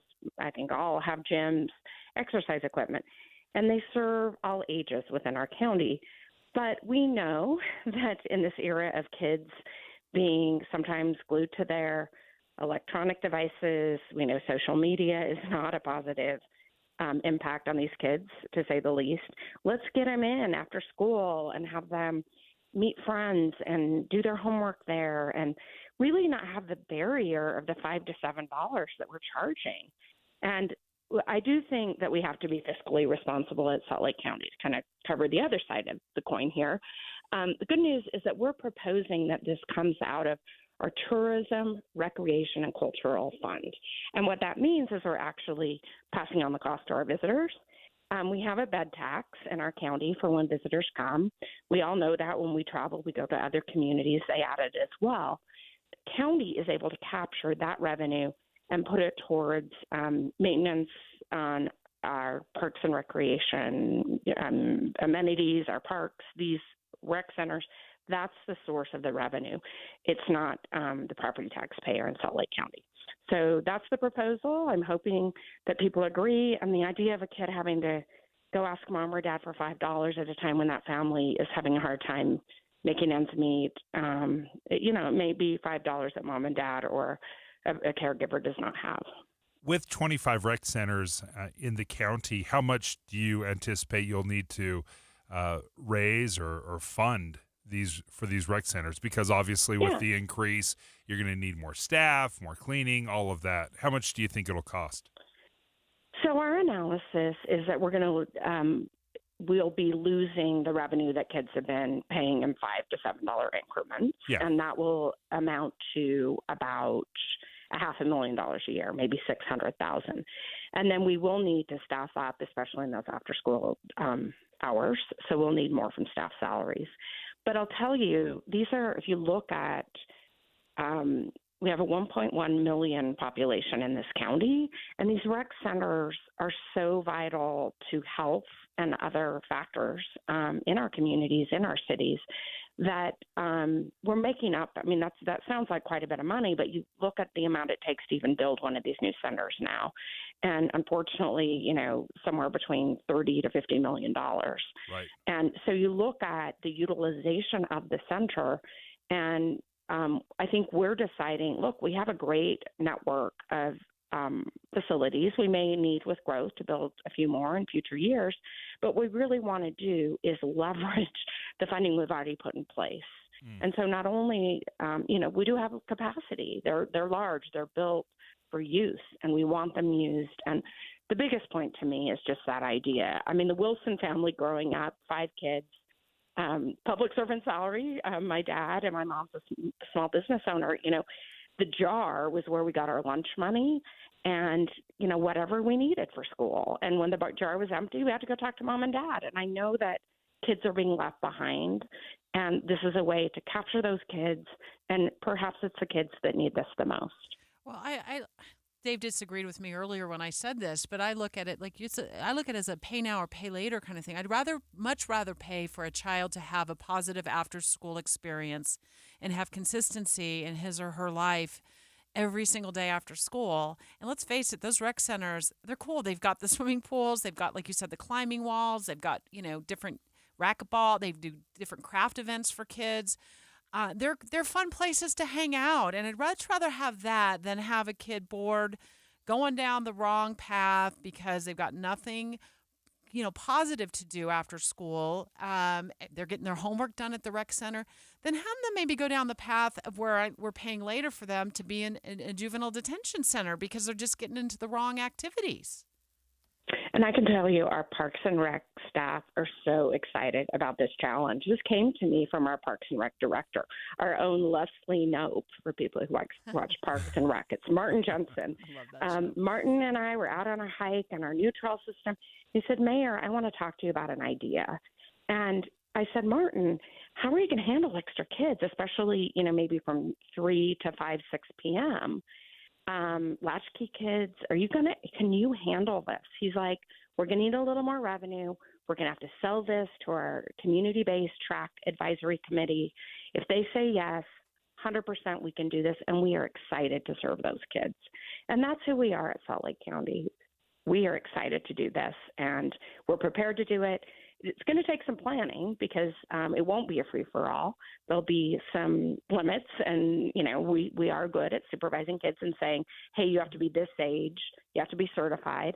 Mom and dad will have to sign up for the pass, so there'll be a connection with the parent to make that child eligible. And then depending on the child's age, many will be able to come alone, some under supervision. No different policies really than now. The difference is they won't have to show up with $5 or $7. Again, I know that we would be leaving kids behind. So I'm so excited about this. This is a tough budget year for Salt Lake County. We're not in a recession, but we're not seeing that growth in sales tax and property taxes as we have in previous years. So it's a tight budget year. This particular fund is meant to support recreation, conventions, that side of the county's operations. So I think this is a really good use of our track revenues. Our staff agrees. Our committee, who reviews and asks the appropriate questions that are being asked on this. So, they were over the moon excited about this potential. Mayor Jenny Wilson, thank you for joining us. We appreciate taking the time. Salt Lake County Mayor, and the free rec center passes for kids. That's the pitch. That's the hope. It's, I think, a very, very interesting question, Debbie, and we'll continue to follow this, see if there's any legs. Dave and Dujanovic. Hey, stay right here for more of Dave and Dujanovic. And tomorrow morning, come back here for news, traffic updates, and reliable weather. Join us to have a listen. Tim and Amanda. Your morning companions for news. Introducing Yes, Heating, Air Conditioning, Plumbing, and Electric. We're bringing all of Utah's favorite HVAC, plumbing, and electrical brands under one roof. Whether it's a small clog or a larger mainline sewer drain issue, the experienced technicians at Yes are ready to solve all of your drain problems. Take advantage of our 83 or It's Free mainline drain clearing special. Feel secure knowing the trusted professionals at Yes guarantee that if we can't clear it, you don't pay for it. Visit theyesmancan.com for details, terms, and conditions. It's Congressman Blake Moore here. My team and I have been closely monitoring the tragic events happening in the Middle East. At the hands of Hamas, families have been torn apart, communities have been ruined, and innocent civilians have lost their lives. I have been using my role in Congress to stand up for Israel and the innocent civilians impacted by these terrible acts of terrorism. I joined my Utah House colleagues in signing a bipartisan resolution supporting Israel's right to defend itself against Hamas's brutal attacks. And I led a congressional letter to the Egyptian ambassador encouraging the establishment of safe zones in southern Gaza. I am also seeking to identify the intelligence failures that led to this tragedy. The United States has an opportunity to lead in this conflict and reaffirm our commitment to the Israeli people, religious liberty, and the eradication of terrorism. If anyone you know is in Israel and needs assistance, please call my Ogden office at 801-625-0107. That's 801-625-0107. We're here to help. Paid for by official funds authorized by the House of Representatives. Tonight at 10 on KSL. Bicycles, we see them all the time. Motor vehicles, you're probably listening to this in one right now. But what is an e-bike? I thought I purchased a bike. Tonight at 10, the debate is on. Is an electric bicycle a motor vehicle? An electric bicycle is not a motor vehicle. Yes, it is a motor vehicle. This is Matt Gephardt. I'll show you why the definition matters and how it could cost you. KSL investigates e-bike debate. Tonight on KSL 5 News at 10.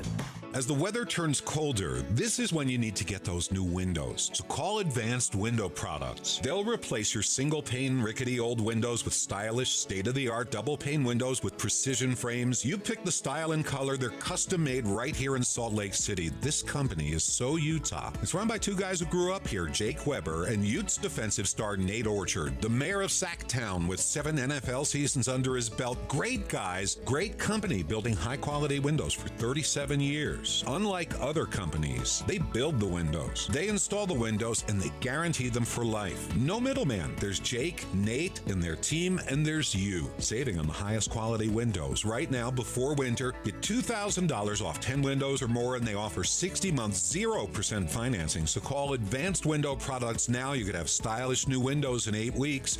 801-850-9100. 801-850-9100 or visit AdvancedWindowsUSA.com. With the 3 things you need to know this hour, I'm Dan Bomas. First, Senator Mitt Romney wants protection for volunteers who are helping to close up old mines in the West. Second, the Utah Jazz got their second win of the season against the Memphis Grizzlies last night. And third, hundreds more Americans are expected to get out of Gaza today through the only operating border crossing at Rafah into Egypt. Right now, 46 degrees, partly cloudy in Salt Lake City. And back to Dave and Dujanovic on KSL News Radio. Dave and Dujanovic. Dave and Dujanovic. Special coverage of the top local story. We're continuing our ongoing coverage this morning of the pit bull attack. And I should say that's plural, pit bulls. Police say attacked a woman in Taylorsville. She was 63 years old. She, according to Adam Small, KSL News Radio reporter who's been covering this story, endured a 12-hour surgery and lost a leg as a result of this attack. It's horrific to think That this person, and the way it was described, Debbie, is this attack happened when this lady was trying to feed the animals. They, for some reason, started attacking this woman, and she had to pull out her phone and dial 911 while she's being attacked. That the police arrive, they're able to kind of shoo away most of the dogs, but the female dog is not leaving. They use pepper spray. The dog's still not leaving, and ultimately they had to shoot the animal. One thing, there's a lot we don't know about the story. One thing we don't know is what will eventually become of those dogs. We know they're in the custody of animal control. The one, of course, deceased female dog, but there were 5 puppies and a male dog. We also don't know what is going to happen in terms of the homeowner being held responsible. Or, no, excuse me, not the homeowner. She was the one that was attacked. The dog's owner, which is her son, her 38-year-old son. Police, we're expecting an update from them any moment now. Of course, we'll bring that to you the moment we know more. But we want to get with Guinevere Schuster. She's the Director of Marketing and Communications at the Humane Society of Utah. Good morning, Guinevere. Good morning. How are you today? Thanks for joining us. This is just such a tragic situation involving a member of our community who now police say lost her leg in this attack. Talk to us about. Let's start here. Talk to us about pit bulls and what the Humane Society's experience is with this type of breed of dog. Yes. Well, first, I just want to send our condolences to the family from this traumatic situation. We understand that no one should have to go through this, and it's a difficult situation, I'm sure, for everybody involved. And our experience, first off, what we want to talk about with pit bulls is it's an umbrella term. It's not a specific breed of dog, and there's lots of breeds that fall within and under that umbrella term. It's generally used to describe, large, blocky-headed dogs that have muscular physiques and short fur. So we see a lot of these types of dogs at our shelter, and generally we have very good experiences with them. This isn't typical or common behavior amongst any dog, let alone particularly this breed. Dogs in general, again, who hasn't owned a dog? This is affects so many people. But we read a Time magazine article from a few years back, and it said that pit bulls, and I understand it is a little bit of an umbrella term, but at least these blocky, strong, short-haired dogs are responsible for 68% of dog attacks, according to their research. The CDC tracked this for a number of years, for over 20 years, and they found that pit bulls are responsible for most deaths, more than any other breed. How do you respond to some of those numbers that seem very, very frightening? Yeah, well, the way we'd respond to that is, a lot of the data that's used to collect this information is done off of visual identification and not genetic testing, right? So, and when you have so many variety of breeds that fall under that term, it's easy to say that, these numbers are bolstered or they look larger than they are.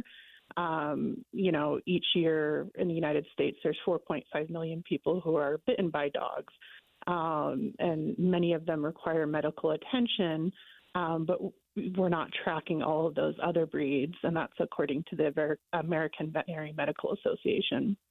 Guinevere Schuster is the Director of Marketing and Communications at the Humane Society of Utah. We asked her to join the conversation with the Humane Society's perspective after a woman in Taylorsville was attacked. She's 63 years old. She endured 12 hours of surgery. And police say it was 2 adult pit bulls as well as 5 puppies that were found surrounding this woman when police finally got to the scene. She was able to call them on her cell phone that she happened to have with her. It was at her home, but the dogs are owned by, according to police, by her son. I also read this. Dave is citing that Time magazine article, and I wanted to get your take on this. there seems to be a louder cry to sterilize more pit bulls. That most dog breeds are spayed and neutered at the rate of about 80%. But there's been estimates that pit bulls aren't sterilized nearly that often, maybe more like 20%. Mainly because, or partly because, pit bulls owners tend to resist spay and neutering. And the message that organizations such as yours push out. So do you see that with pit bulls that are brought to the shelter, that they aren't fixed, they aren't spayed, they're not neutered? We see a large amount of animals that come to us who aren't fixed. And I think, a big reason behind a lot of people being unable to afford to spay and neuter their animals is contributing to this. You see a lot of bully breed or pit bull type dogs coming from underserved neighborhoods where they don't have access to veterinary care, or perhaps they can't afford it. So that's often a leading contributor to seeing many of these dogs who aren't fixed. But yes, we do heavily promote spaying and neutering. We have an affordable spay and neuter clinic at our shelter in Murray. We also have one in St. George. And that does play a big part statistically in dog bites, as well as they typically do tend to be unneutered or unspayed dogs. Who also tend to have a lack of socialization and positive interactions with other people and animals. So did I interpret that correctly, that dogs that are not spayed, not neutered, do have more of a tendency to attack?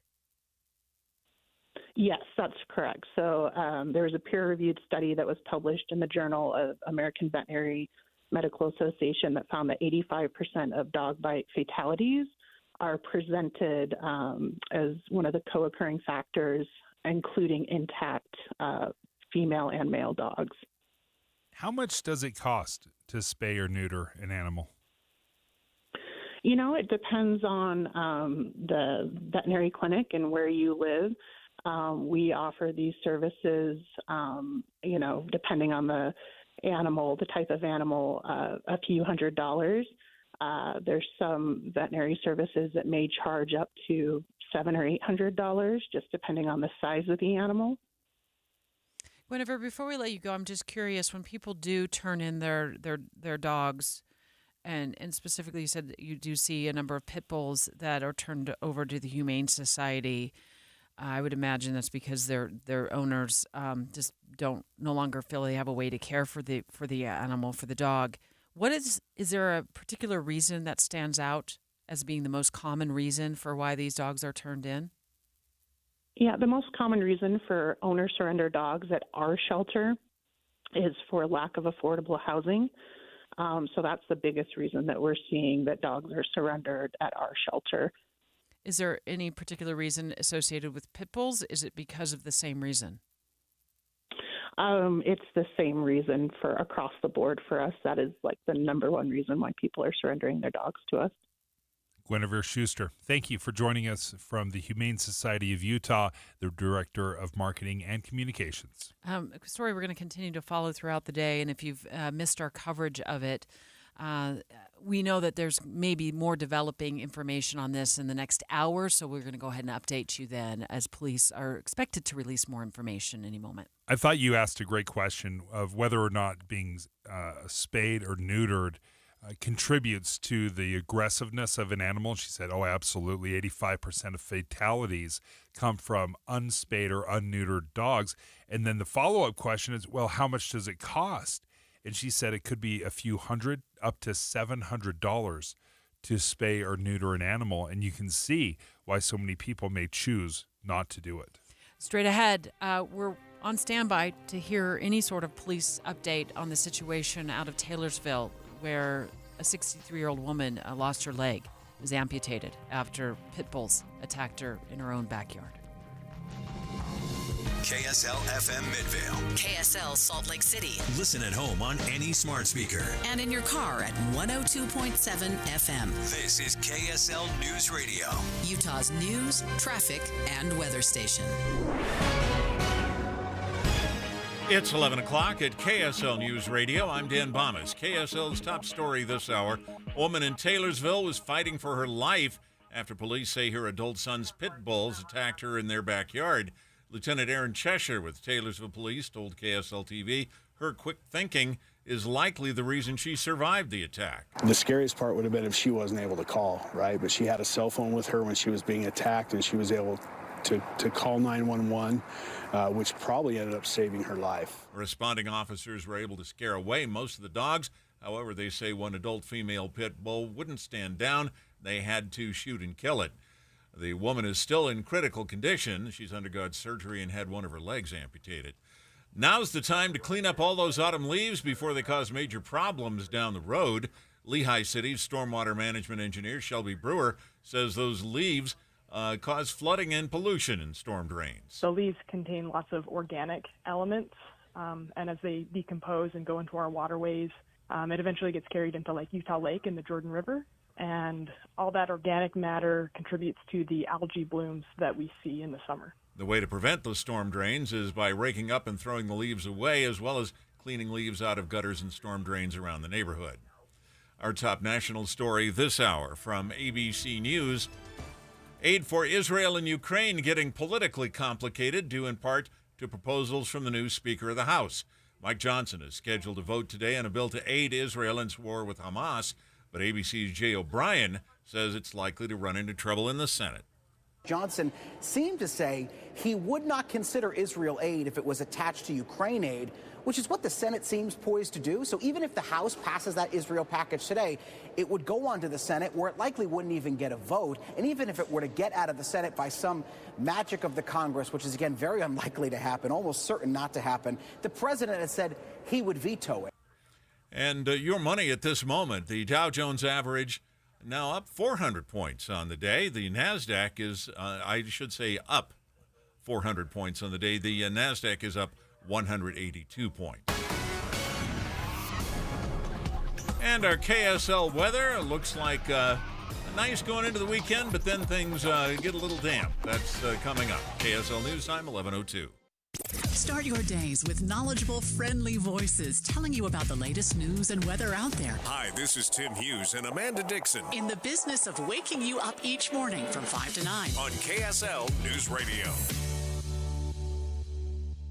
If you have unfiled taxes or are in debt to the IRS, this is important news. The IRS just rolled out a new program to help struggling taxpayers more easily resolve their tax problems. It's called the Taxpayer Relief Initiative, and it opens up powerful new options for people looking to get back on the right track with the IRS. And no one knows this program like the professionals at Optima Tax Relief, America's most trusted tax resolution company. They've resolved over $1 billion in tax debt for their clients and have the expertise and experience to help you. One easy call to Optima can start the process, helping to put an end to your worries of wage garnishment, asset seizure, and other aggressive IRS actions. Make today the beginning of your fresh start with the IRS. Call the experts at Optima Tax Relief now for your free confidential consultation. Call 800-343-6460. 800-343-6460. 800-343-6460.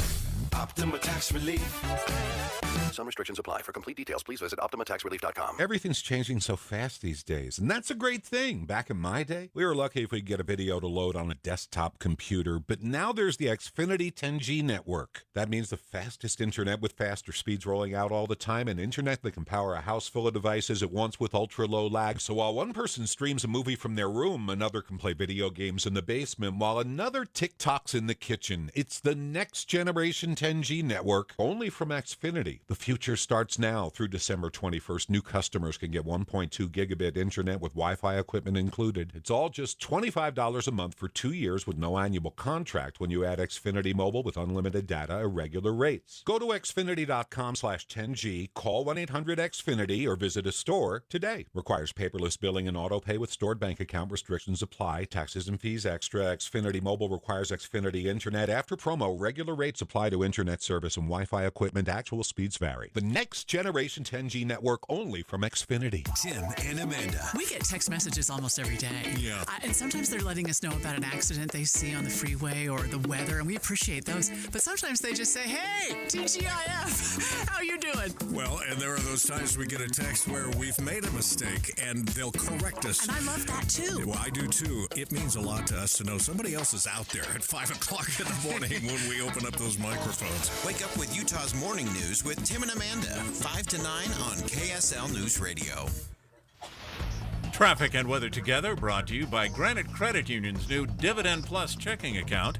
Here's Ricky Meese. We've had a little bit of busy and slow traffic southbound I-15 approaching 31st Street in Ogden. And I can see that there are some vehicles over to the right shoulder just before 31st Street, and that may have been the cause of it. We have construction again today. Southbound Legacy Parkway going through Farmington. They're going to block a left lane of traffic. And for downtown drivers, police activity blocking eastbound lanes 3rd West at 3rd North. Multiple generational living is a great way to buy a larger home without breaking the bank. And R5 Homes specializes in giving families separate spaces within the same house. Visit r5homes.com. Ricky Meese in the KSL Traffic Center. KSL weather will have some clouds with temperatures in the 60s. Sunday and Monday, there's an increased chance of rain. And right now, we're looking at 46 degrees with partly cloudy skies. I'm Dan Bomas, KSL News Radio, 102.7 FM, 1160 AM, and KSLNewsRadio.com, Utah's news, traffic, and weather station. Dave and Dujanovic. We got word very early this morning, even before the show, that the Taylorsville Police Department, in fact, we asked them to join us on this attack. Pit bulls attacked a 63-year-old woman. They said they were going to do a media availability in the 11 o'clock hour of our show. So we know our Amy Kobabe is out there gathering more details. First and foremost, I want to know how this woman is doing. She did have to lose her leg, and we heard earlier today, Dave, that they're concerned about infection. Yeah, a 12-hour surgery, according to some reports. That just was a devastating attack. And this woman had to call 911 while she's being attacked. I mean, just horrific. Police said it was a good thing that she happened to have her cell phone when she went out to the backyard of her home. And it's the pit bulls belong to her adult son. He's in his late 30s. And we do know that police had to shoot and kill the female dog because it endangered, and that's police department's words, endangered officers and animal control officers who were on the scene to confiscate the dogs. 5 puppies, an adult male, adult female. The remaining dogs are in the custody of animal control, and we're waiting to get word on what will happen with those dogs. America's top political story. Congressman George Santos, representative out of New York, nothing. Absolutely nothing. He survived a round of votes to expel him. And then after he survived that round of votes, he stepped out into the halls of Congress and said this to the press. I feel like due process is still alive. I feel like there's enough colleagues on both sides of the aisle here who understand that. And I think that this isn't a victory for me. And as I just told you, this is a victory for due process. Incredible. I mean, I almost want to applaud this guy. Like, good for you, George. Way to take a positive spin on this. Like, we all came together. Justice was served. Good for me. Before we get James Curry, professor of political science up at the University of Utah, on the line with us. I know you're there, Professor. Listen to the list of whereases and therefores that he faced from one of his own colleagues out of New York who was part of this move to expel him. Unfortunately, we learned very early into Mr. Santos's term that he was elected under false pretenses, which made it clear that he cannot represent the great constituents of Nassau County and across this country. Well, okay, that's a consolidated version, but earlier Dave and I played through one that was like, whereas he faces 23 felony counts, whereas he's a big fat liar. Okay, so the big question, and the list, it would literally take 6 minutes. It would take 6 minutes to list all the things that this guy's been accused of. So, Professor Curry, give me an idea. Take us into the brains of the House. How do they say, no, this is one of our colleagues. We're not kicking him out, but we may give him a stern look. A stink eye.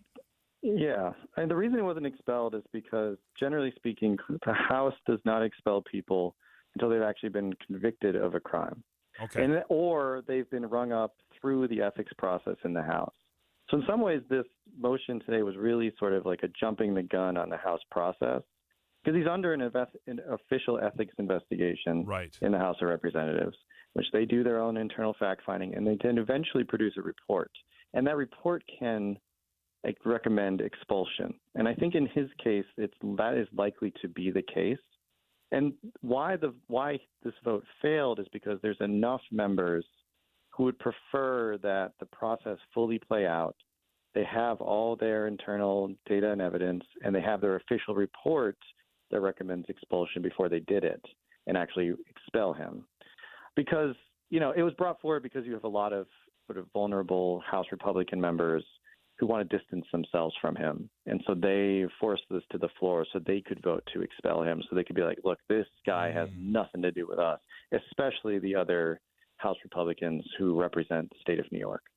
So Dave said the list is long. It would take 6 minutes. I think I could do it in like six seconds. 23 federal criminal charges: wire fraud, money laundering, theft of public funds, allegedly lied to collect unemployment benefits, collected $24,000 in unemployment benefits while employed, earning an annual salary of $120,000, lied to donors, used their money to buy designer clothing, make car payments, allegedly lied to Congress as well on his financial disclosures. And that's not even enough to get you expelled. Mm-hmm. I mean, it is. But it will be. That's the thing, is he either will be expelled or he'll lose re-election. It's whichever comes first. But there's a hesitancy among enough members of Congress to expel people for just being accused of crimes while the legal process is still ongoing and while the ethics process is still ongoing. And this has been consistent. This has been consistent throughout. The House has only voted to expel 5 members in its history. And the only 2 that have happened since the Civil War were Representative Michael Myers in 1980 and Representative James Traficant in 2002. And they were both convicted of bribery, racketeering, tax evasion, et cetera, before they were formally kicked out. Typically the process is to censure them, to investigate them, and then to expel them. But oftentimes what happens is those members lose re-election before that process finishes. Yeah. Because re-elections tend to come faster than the legal process plays out. That is so true. Are you afraid at all that, say this happens, can it be weaponized? Can the expulsion get weaponized? Maybe it's a slippery slope, or has the House typically shown restraint? Well, I think that's why you had a number of members who agree that George Santos is horrible and would like him to not be there. You have a number of them who voted to not expel him last night, because that's what they're afraid of. They're afraid of, maybe we all agree that this guy shouldn't be here and that this is justified, but we are afraid of creating a precedent where we short-circuit the ethics process and we short-circuit the legal system, because who knows, then someone else will use that to be like, hey, we can just expel people when we feel like it, which technically the House can. They can, by a 2/3 vote, kick anyone out. But I think they would like to preserve that expulsion to be preserved for people who've been found guilty of these crimes, either legally or through the full ethics process, and now they're pushed out, so that it's fair. Because you do get, at the same time you had a motion put on the floor to expel Jamal Bowman for pulling a fire alarm. And so that's the concern, is that pulling a fire alarm is also a crime, but it's probably not on the same scale as the things that someone like George Santos is doing. And so you don't want there to be this sort of tit for tat equivalency that leads Congress just to be throwing members out when they're not happy with them. Love it. I honestly don't know what I'm going to talk about. I don't know what's going to make me upset after he finally does get booted out of Congress, likely by the voters. I mean, the guy gets under my skin, Professor. I don't know why, but there are times when I've told Dave I want to move to New York and make it my full-time job to uncover more and more juicy information about this guy to just let the voters know. If he gets one vote in his district in the state of New York, I want to talk to that voter live on the air. Thanks so much. We always appreciate you joining the conversation, Professor James Curry, the University of Utah, professor of political science, and sometimes he's a therapist for me too.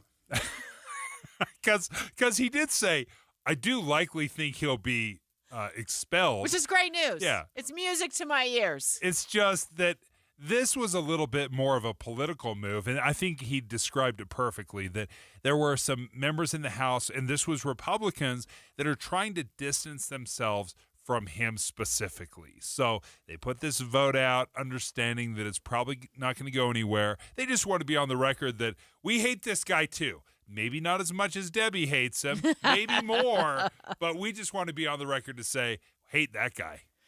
Next, we're still awaiting a live update or any information from the Taylorsville Police Department to see if there's new developments on the attack of the woman who was attacked by pit bulls in her backyard. Also straight ahead, going live with News Nation to get the latest on President Trump's own kids testifying against him or not against him. I don't know. For him?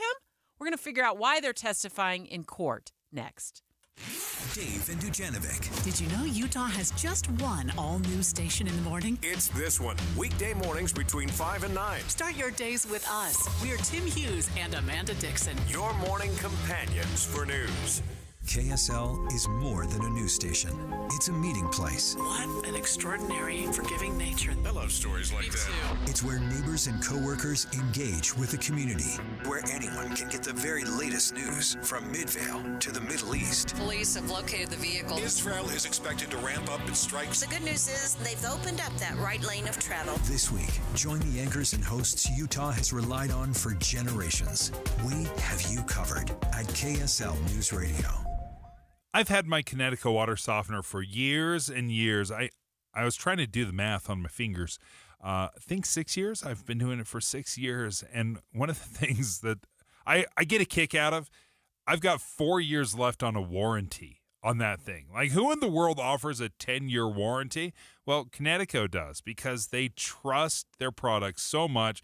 They know they're not going to have to do anything. They've engineered their water softener to a level. It's such a high level that it is consistent. It works. It doesn't have any of the crazy electronics. So when your electricity goes out or you have a surge, you don't have to go and reset it and recalibrate it.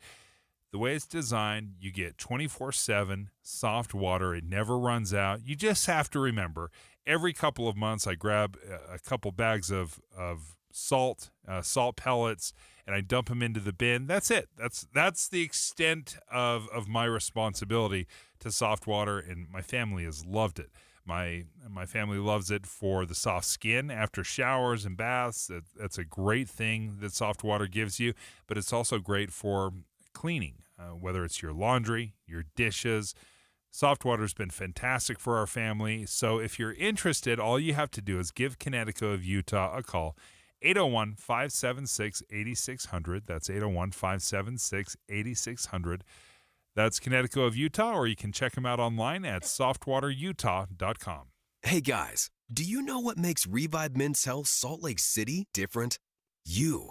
Every Revive treatment and medication is personalized just for you. Revive has the experts that guys go to when their current treatment isn't working. They have a complicated medical condition, or they're just not happy with their daily performance. Since 2011, they've helped thousands of local men suffering with the symptoms of low T and ED. Their goal is simple: to get to the bottom of your issues and fix them. Your best performance requires more than generic ED medications or a low-dose testosterone booster at a low-ball price like you find online. Revive medications are custom compounded, affordable, and guaranteed to resolve your issues. Stop dealing with the symptoms of low T or ED. Book your T-check and exam today. Call 801-263-7777. That's 801-263-7777. Or visit us at ReviveMen'sHealth.com. Getting help with plumbing repairs is easier than you think. All you have to do is call Any Hour Services or schedule an appointment at anyhourservices.com. No one helps more homeowners than Any Hour Services. Some days I cover up because of my moderate to severe plaque psoriasis. Now I'm hitting the road with clearer skin thanks to Skyrizi, risankizumab Riza, a prescription-only 150 milligram injection for adults who are candidates for systemic or phototherapy. With Skyrizi, 3 out of 4 people achieved 90% clearer skin at 4 months. And Skyrizi is just 4 doses a year after 2 starter doses.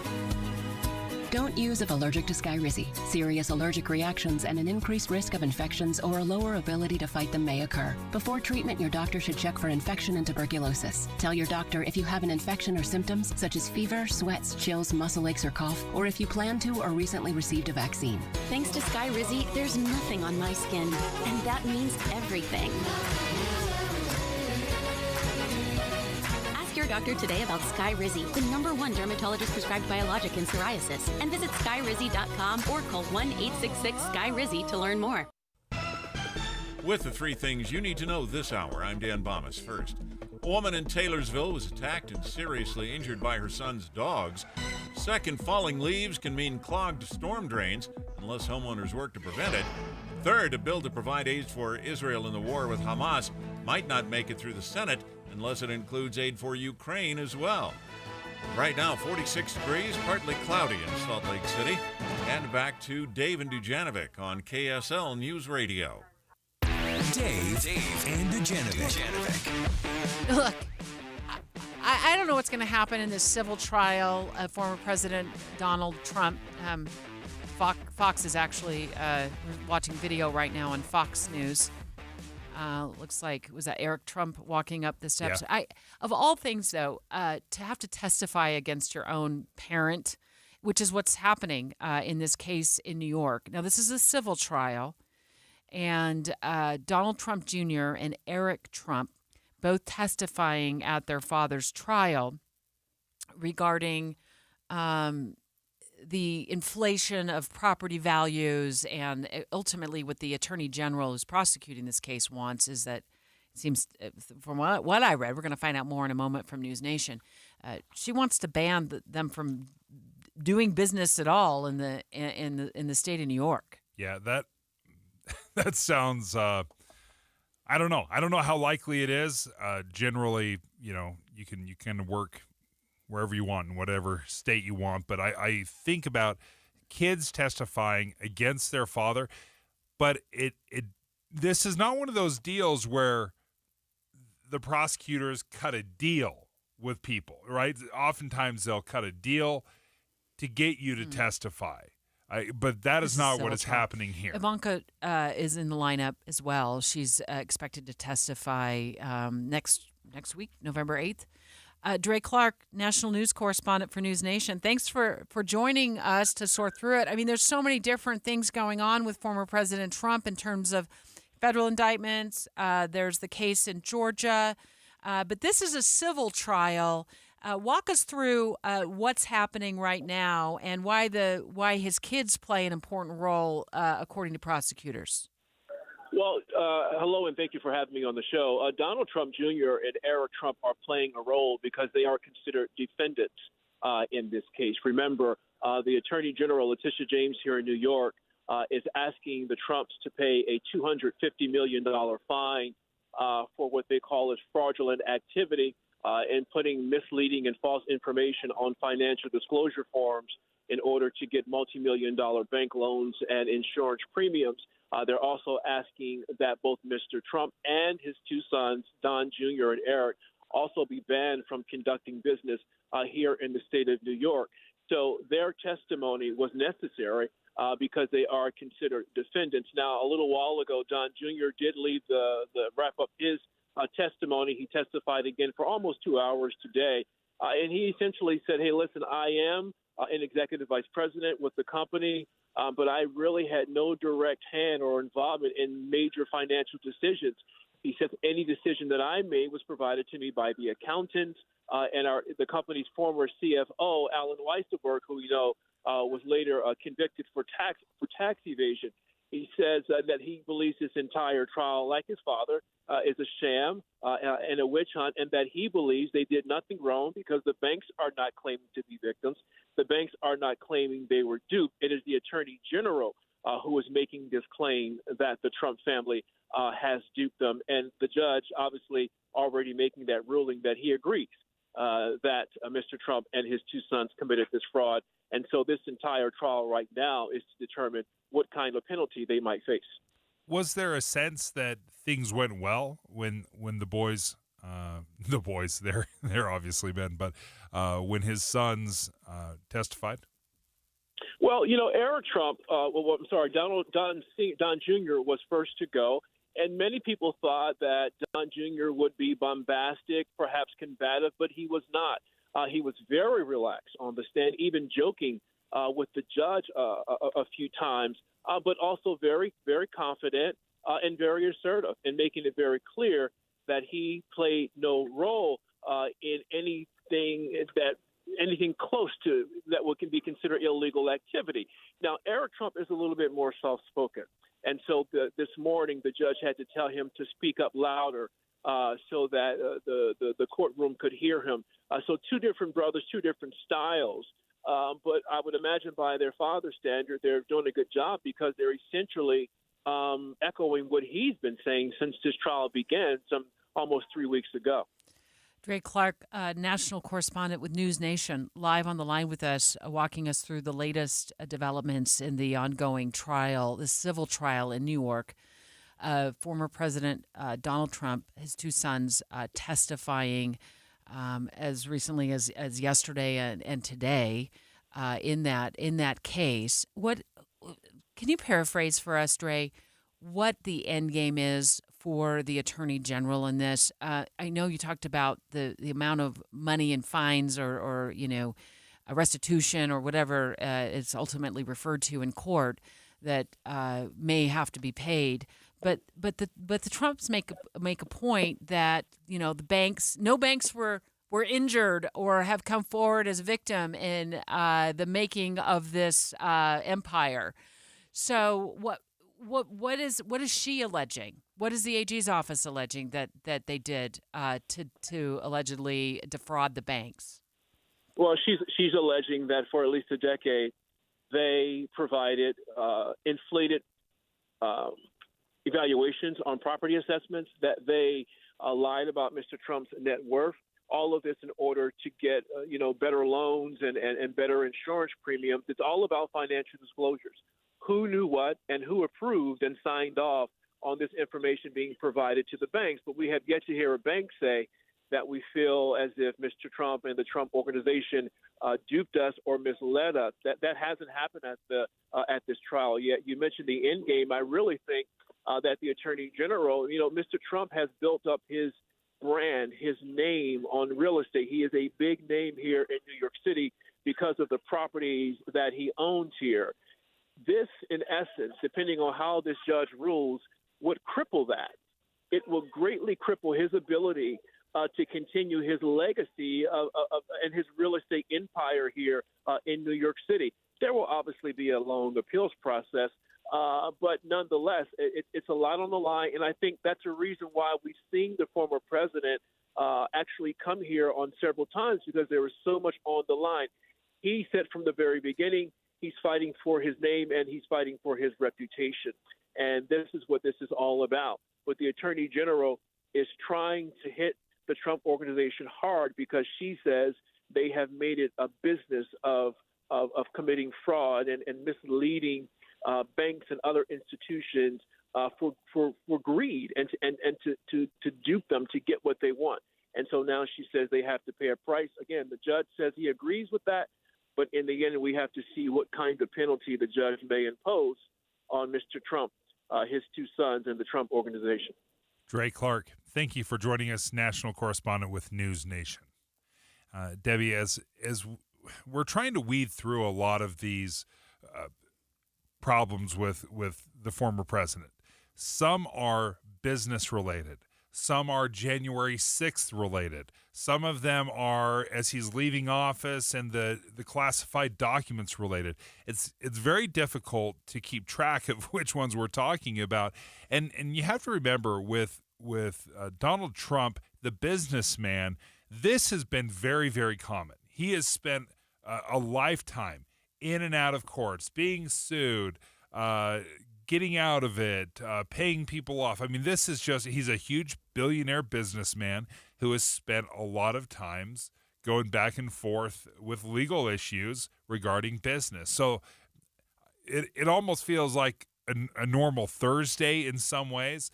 That being said, anytime you have your kids involved in business and now the kids are involved and they're defendants as well, what a nightmare. Family mess. Yeah, family A mess. family mess. Next, Amy Kobe, KSL News radio reporter at the Taylorsville Police Department, or at least in Taylorsville City, talking to police. Last we heard from police in this pit bull attack of a 63-year-old woman in her own backyard. We knew that her leg had to be amputated, that she had undergone hours of surgery, and police say it happened in the backyard of her home. When her son's dogs went after her, and it was a good thing she had this with her. The scariest part would have been if she wasn't able to call, right? But she had a cell phone with her when she was being attacked, and she was able to call 911, which probably ended up saving her life. A live update next. It's 11:30 at KSL News Radio. I'm Dan Bomas. KSL's top local story this hour. The Utah Department of Transportation wrapping up some major projects as winter approaches. KSL News Radio's Michael Commit has more. You're probably familiar with the concrete pourings that have occurred along I-215 and I-80. Well, those are looking like they'll be done by the end of the year. The West Davis Highway is also coming along, but other projects caused by seasonal damage are wrapping up too. A project that we had going on US 6 received a lot of attention back over Labor Day weekend when there was massive flooding. That's UDOT spokesman John Gleason. Parts of US 6 did wash out, but UDOT's teams have been on the case. We should be ready to go and have everything tied up by November. UDOT's also been busy repaving SR 18 down in Washington County. Michael Commit, KSL News Radio. Our top national story this hour from ABC News. The U.S. government runs out of money in 15 days. The new House Speaker, Mike Johnson, says lawmakers are working to avoid a government shutdown. We're on pace now to have 8 of our 12 appropriations bills passed by flyout tomorrow, as you heard, and we'll be right back here over the next 2 weeks to finish the job. Johnson has said he'd like to see a continuing resolution to fund the government through mid-January if they can't get those all passed. Your money at this moment, the Dow Jones average, up now 474 points on the day, and the NASDAQ also up 209 points right now. And our KSL weather looks like we'll have a relatively mild weekend, and then we've got some rain coming in Sunday and Monday. That's next. KSL News Time, 11:32. What do you need to hear in the morning to feel ready for the day? Important news that happened overnight, the traffic you'll hit on the roads. You'll be ready for your day with us. Join Utah's Morning News 5 to 9 on KSL News Radio. I love healthy food. It's just not convenient. It's not like you can just go buy the fast food and get something that's super healthy until now. Fed Up Kitchen. You got to go to fedupkitchen.com. I really want you to learn more about the concept of Fed Up Kitchen. Dave and I had a wonderful visit earlier this week with the owners of the Sugar House location. Now, there's locations all over Utah, from St. George to Syracuse. There's one by me in Daybreak. Dave has one not too far from his house in Kaysville. If you're tired of fast food drive-thrus, which I am, if you're tired of those grocery store runs, which I am, all hours in the kitchen after work cooking, give it up and turn it over to Fed Up. It's a heat and eat meal prep service. Yeah, the way it works is you give them a call the night before and you say, hey, I need, you could go breakfast, lunch, and dinner. You could go breakfast, lunch, and dinner and snacks, or just dinner. You give them a call. They say, oh, absolutely, just come pick it up. They can even deliver it to you. but you get this delicious meal for about the cost of a combo meal at fast food. So about $10. It's a great deal. And Deb, you and I have had these meals, and they are delicious. I love the chicken corn chowder. That's fantastic. I loved it. I mean, big chunks of white meat chicken in that, and all you have to do is heat it up and you eat it. It takes the guesswork out of making lunch or dinner or even breakfast. Even those muffins, those were so yummy. Turkey chili cheese fries. That's That all I got was to good say. too. And the nice thing too is I did go online to check out Fed Up Kitchen. It's again fedupkitchen.com, and you can order meals for men. You can order meals for women. I looked at the meal that I was eating. It has 350 calories in it, had a lot of protein in it, had just a perfect combo of macros. So I really want you to check out fedupkitchen.com. I think it will work for you, your family, meals that are ready to eat and they're healthy. Do you have an IRA or 401k? It's natural to think of this as being your money, right? But remember, you still have to pay taxes when you withdraw this money in retirement. And you could be paying a lot more in taxes on these accounts than you know. A lot more. Learn the strategies that can help you reduce or eliminate your taxes in retirement. Don't miss a special edition of Retirement Solutions Radio this Saturday afternoon at 3 o'clock, right here on KSL News Radio 1027. Is shopping for medical supplies online leaving you feeling intimidated and overwhelmed? Hi, I'm Jay Broadbent with Alpine Home Medical. I want to share a real customer story with you. The moment I walked into Alpine, I felt cared for. They pulled me into a private room, and the Alpine professional happily set up my CPAP machine, explaining everything I needed to know. The service didn't stop there. After I went home, Alpine called me a week later just to check on me. These guys really are the experts. Before Alpine, I was so stressed trying to navigate what I needed online by myself, but all the stress went away when I went to their store. They really do deserve 5 stars. We know when you walk through our doors, you deserve to be cared for. Stop by any of our 11 locations and discover the Alpine Home Medical difference. When you need assistance, we're here for you. Alpine Home Medical, we bring wellness home. AlpineHomeMedical.com. Get ready, Utah! It's Medicare annual enrollment period, so why not make enrolling easier with United Healthcare? Whether you choose our online tools or over-the-phone support, United Healthcare will help you compare options so you can choose a plan with confidence. This is Medicare made for Utah, trusted everywhere. Explore our wide range of plans by calling United Healthcare today at 1-855-MEET-UHC. That's 1-855-MEET-UHC. Annual enrollment begins October 15th and ends December 7th, so call today. You trust us for news and information in your car. Now trust us at home. KSL News Radio is your window to the outside world, keeping you informed on the latest breaking news, weather, traffic, sports, and more. Listen on your Amazon Echo or Google Home device. Just say, Alexa, open KSL News Radio, or listen on the KSL News Radio app. Text the word app to 57500. KSL News Radio, Utah's all-day companion for news. Traffic and weather together, brought to you by Granite Credit Union's new Dividend Plus checking account.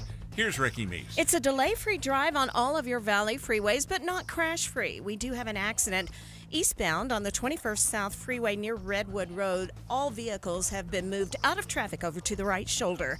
Live at the Eccles presents Straight No Chaser on Thursday, November 2nd, 2023 at the Eccles Theater on Main Street in downtown Salt Lake City. Ricky Meese in the KSL Traffic Center. KSL weather, some clouds today with temperatures in the 60s. More clouds tomorrow than Sunday and Monday. There's an increased chance of rain. And right now we're at 51 degrees, partly cloudy. I'm Dan Bomas, KSL News Radio, 102.7 FM, 1160 AM, and KSLNewsRadio.com. Utah's news, traffic, and weather station. We have our very own Amy Kobabe standing by with a live update from the Taylorsville Police Department on a case that Dave and I have been following all morning long, that of a 63-year-old woman who was brutally attacked by a family, a pack of pit bulls in her own backyard. They were her son's dogs. There were 7 of them in total. Lieutenant Aaron Cheshire of the Taylorsville City Police Department, explaining to Amy just a few moments ago this. When officers arrived, they were able to view the victim in the backyard by looking over a neighbor's fence, where they observed her laying there, obviously injured, with the dog still attacking her. Yeah, and Debbie, when the officers arrived, they used pepper spray to try to get the dogs off of her. The female dog specifically just kept attacking. They ultimately had to shoot and kill that dog. I want to get to Amy right away. Amy, what's the latest that you're hearing from the police department in this case? Yeah, this is just all kind of a lot for Taylorsville police to deal with right now. I understand that these were her son's dogs. He was not home, according to Lieutenant Cheshire. But later, when the animal control had arrived and were taking the dogs, that was when the female, the mom of the puppies, started attacking officers, and they opened fire. So this wasn't a quick thing either. This took a long time. We understand that it was about 4, maybe 5 minutes before officers could get there. But Lieutenant Cheshire just saying how grateful he was that this 63-year-old woman had her cell phone with her. This was in her backyard, that she was able to call 911 for herself and get that help. Those officers that could come and pepper spray the dogs to get them off of her finally after at least several minutes of this attack just ongoing. Amy, when you say puppies, is there any further clarification? Are these like truly just little puppies, or are these have they grown, and were they part of the attack as well? I'm not sure on the size of the dogs right now, but the lieutenant did say that animal control is investigating. There was a question about maybe possible charges for the son, if that would even be possible.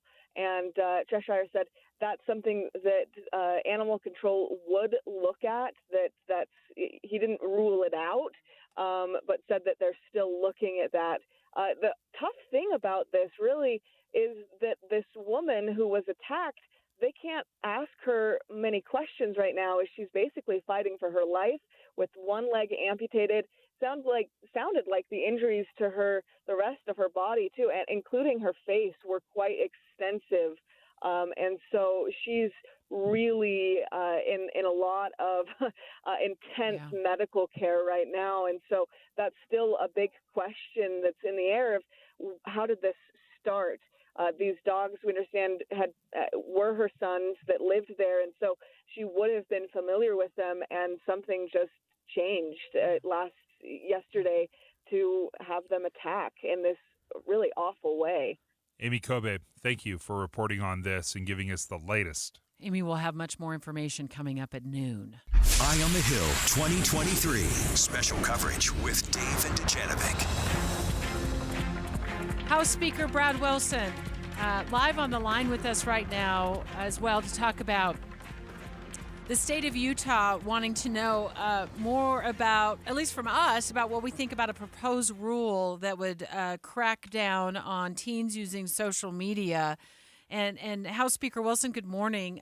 One of the things that I was a little unsettled about was the age verification process. It sounded like to me that even though I've had a Facebook page for 10 lovely years now, that I would have to put my face up to a camera and have the organization, Facebook Meta, verify my age.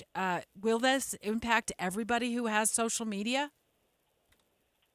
Well, Deb, you look so young that you probably won't qualify. So I know. What can I say? Thank you. Oh, thank you so much. So, well, I wouldn't say that we're quite to that spot yet. Okay. The purpose behind this piece of legislation, and we all know that there's a lot of harms and risks with our kids and social media. And there's a direct correlation between mental health issues and a lot of other things that parents are concerned about in this state. And so Utah is really leading out, and we're trying to be the state that figures out how to make sure that parents have a lot of clarity on whether their kids are on social media, and they can protect those kids from the harms and ills and all the bad stuff that's on social media. But doing that requires us to figure out if they're adults or not. And so we're in a process right now of gathering a lot of information from the public, from companies that can maybe help with this, from the social media companies, to determine what's the right way to balance privacy and our personal liberty with keeping our kids out of social media and the harms of it. And so we haven't got this all figured out yet, and that's why you're seeing these hearings, is to gather all that information. So we're continuing to work on it. Understanding that, when you're the first one through the wall, it's always bloody. It's just there's hiccups and there's problems, unforeseen and unintended consequences. Is there an area in this specifically for you where you've changed your mind, or you've maybe thought, you know what, maybe that's not such a great idea? Well, the thing I haven't changed my mind on at all, Dave, is making sure that we figure something out to protect our kids from the ills of social media. But you are right. I mean, sometimes pioneers in these kinds of things get a lot of arrows in the back, and we want to make sure that we're not going to have that happen to us. And that's why you're seeing us take this very slow. Like, we could have passed something very prescriptive in the last legislative session. We chose not to do that. We created a process during the last legislative session to continue to work on this. So you've got, I think, a high degree of commitment from the legislature and policymakers to balance this out. Okay, so I'm on the Division of Consumer Protection for the state of Utah. I'm on their website right now because I know that they're kind of the go-to agency the legislature is working with regarding this social media Protection Act. So what do I need to look for, and what do you want me as a member of the public to do? Do I fill out a form? Do I go to a hearing? Talk to us about that. Great question. Yeah. So they're accepting feedback through the first week of February. And you can go to their website and you can give feedback that way. I suspect that they will also announce some additional public hearings. But the other thing that I would encourage people to do is reach out to their lawmaker, reach out to the member of the House and the Senate that represent them, and give their suggestions on how to figure this out and what their thoughts are. I mean, that's we're in a democracy, and that's a good way, a republic. That's a good way to give feedback, is just through your elected officials. Speaker of the House, Brad Wilson, thank you for joining us. Thanks so much. I appreciate the compliment too, House Speaker Wilson. I noticed he didn't say anything about me. He's like, Dave, you look every bit as old as you are. He just kept talking. That's right. He just scooted right past that. All right, get ready for a time warp. Dave and I are going to talk about daylight saving time because it ends, right? It ends. It's ending, right? I mean, it's changing. It's not ending. Okay. I thought we talked about it ending. That was 6 months ago. All right. Our discussion next. Dave and Dujanovic. Hi, it's Tim Hughes and Amanda Dixon. Why should you start your day with us? We have decades of news experience between us. And we take your trust seriously. Come here for news tomorrow, 5 to 9. On KSL. Tonight at 10 on KSL.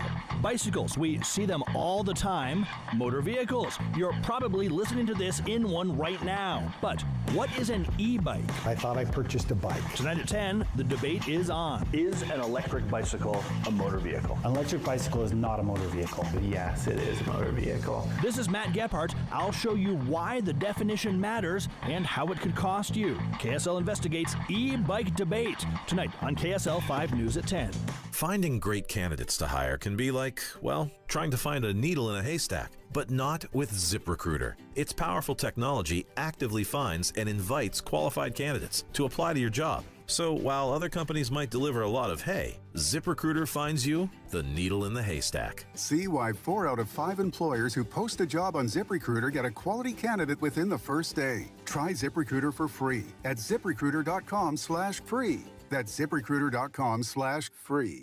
Introducing Yes, Heating, Air Conditioning, Plumbing, and Electric. We're bringing all of Utah's favorite HVAC, plumbing, and electrical brands under one roof. Purchase select HVAC systems from the pros at Yes today and receive a free furnace and Google Nest thermostat. Keep your family comfortable all year long with a new energy-efficient heating and cooling system from Yes. Request your free consultation or second opinion today. Proudly serving Utah for more than 45 years. Call now or visit theyesmancan.com for details, terms, and conditions. This is Derek Miller speaking on business. Financial services is one of Utah's fastest growing industries, and Morgan Stanley has been fundamental in its growth. For over 25 years, the firm has contributed greatly to our economy and our communities. Andrea Verkic, head of Morgan Stanley Salt Lake, tells us more. For nearly a century, Morgan Stanley has been a global leader in financial services. We leverage the full resources of our firm to provide our clients with solutions at every stage of their financial journey. Across the Wasatch Front, our world-class talent, which is now 2,000 strong, powers our award-winning centers of excellence in wealth management, operations, and technology, as well as Morgan Stanley Bank, North America's headquarters, and our financial advisor branch offices. Our people here enjoy rewarding careers and a thriving, inclusive culture with a deep commitment to excellence and giving back. We proudly serve Utah communities through our many charitable partnerships and thousands of employee volunteer hours each year with nonprofit organizations like the Utah Food Bank, Camp Costopolis, and Ski Utah. We are proud of our strong history and the contributions we've made to this great state and remain committed for years to come. In Utah, we see Morgan Stanley's core values in action every day. The firm and its employees exemplify doing the right thing, putting clients first, leading with exceptional ideas, committing to diversity and inclusion, and giving back. For more information, visit the Morgan Stanley website. I'm Derek Miller with the Salt Lake Chamber, speaking on business. With the three things you need to know this hour, I'm Dan Bomas. First, the Utah Department of Transportation is wrapping up a number of projects as winter approaches. Second, the debate is on. Is it okay to put up your Christmas tree before Thanksgiving? And third, the new Speaker of the House talking about another continuing resolution to keep the federal government funded, but only for a few more weeks. Right now, 51 degrees, partly cloudy in Salt Lake City. And back to Dave and Dujanovic on KSL News Radio. Dave and Dujanovic. Daylight saving time ends this Sunday.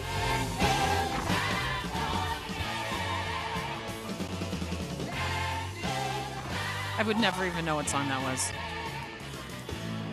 If it didn't say Time Warp on the title, I've never heard that song before. So you get an extra hour of sleep. But by Monday, when you're driving home from work in the afternoon at 5:20 p.m., it'll be the dark of night. Hello, darkness, my old friend. I've come to talk with you again. I love that version. Love it. Disturbed. Yeah, that's Simon and Garfunkel garbage. They're terrible. Let's do the new guy no one's ever heard of. You and I have talked so often on the last 5.5 years. Actually, we've been together almost 6 years. Yep. Somebody miscalculated. We've been together almost 6 years. How do I know? Because I've counted every single day. When I walk into work, I'm like, oh, he's here. He didn't call in sick with COVID. Oh, my goodness. If it weren't so true. Okay, hold on. You admit when I came back, though, this week. I was so relieved. I know. No. I mean, you were. I know. Listen, I love our fill-in folks. They're amazing. Love them. But. You're no Debbie. I'm extra amazing. You're no Debbie. You're no Debbie.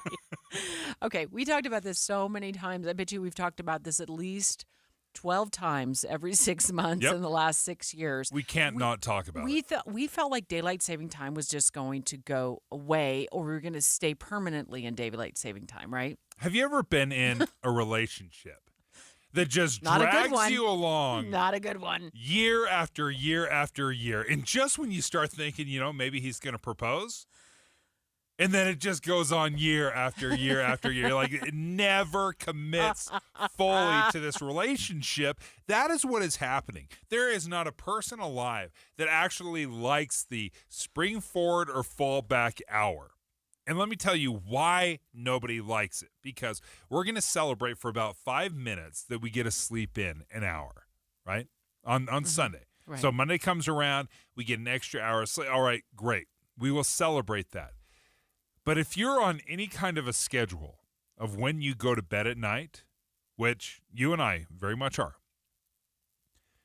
well, now you have to go to bed an hour earlier. Your body feels like I'm going to stay up for an extra hour, but nope, the clock says it's 9 o'clock. Well, my body, it's really 8 o'clock. You can't fall asleep. It's why this whole process is so awful and terrible.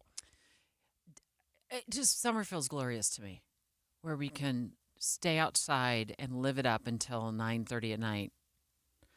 And then we just get smacked by daylight saving time when it goes away.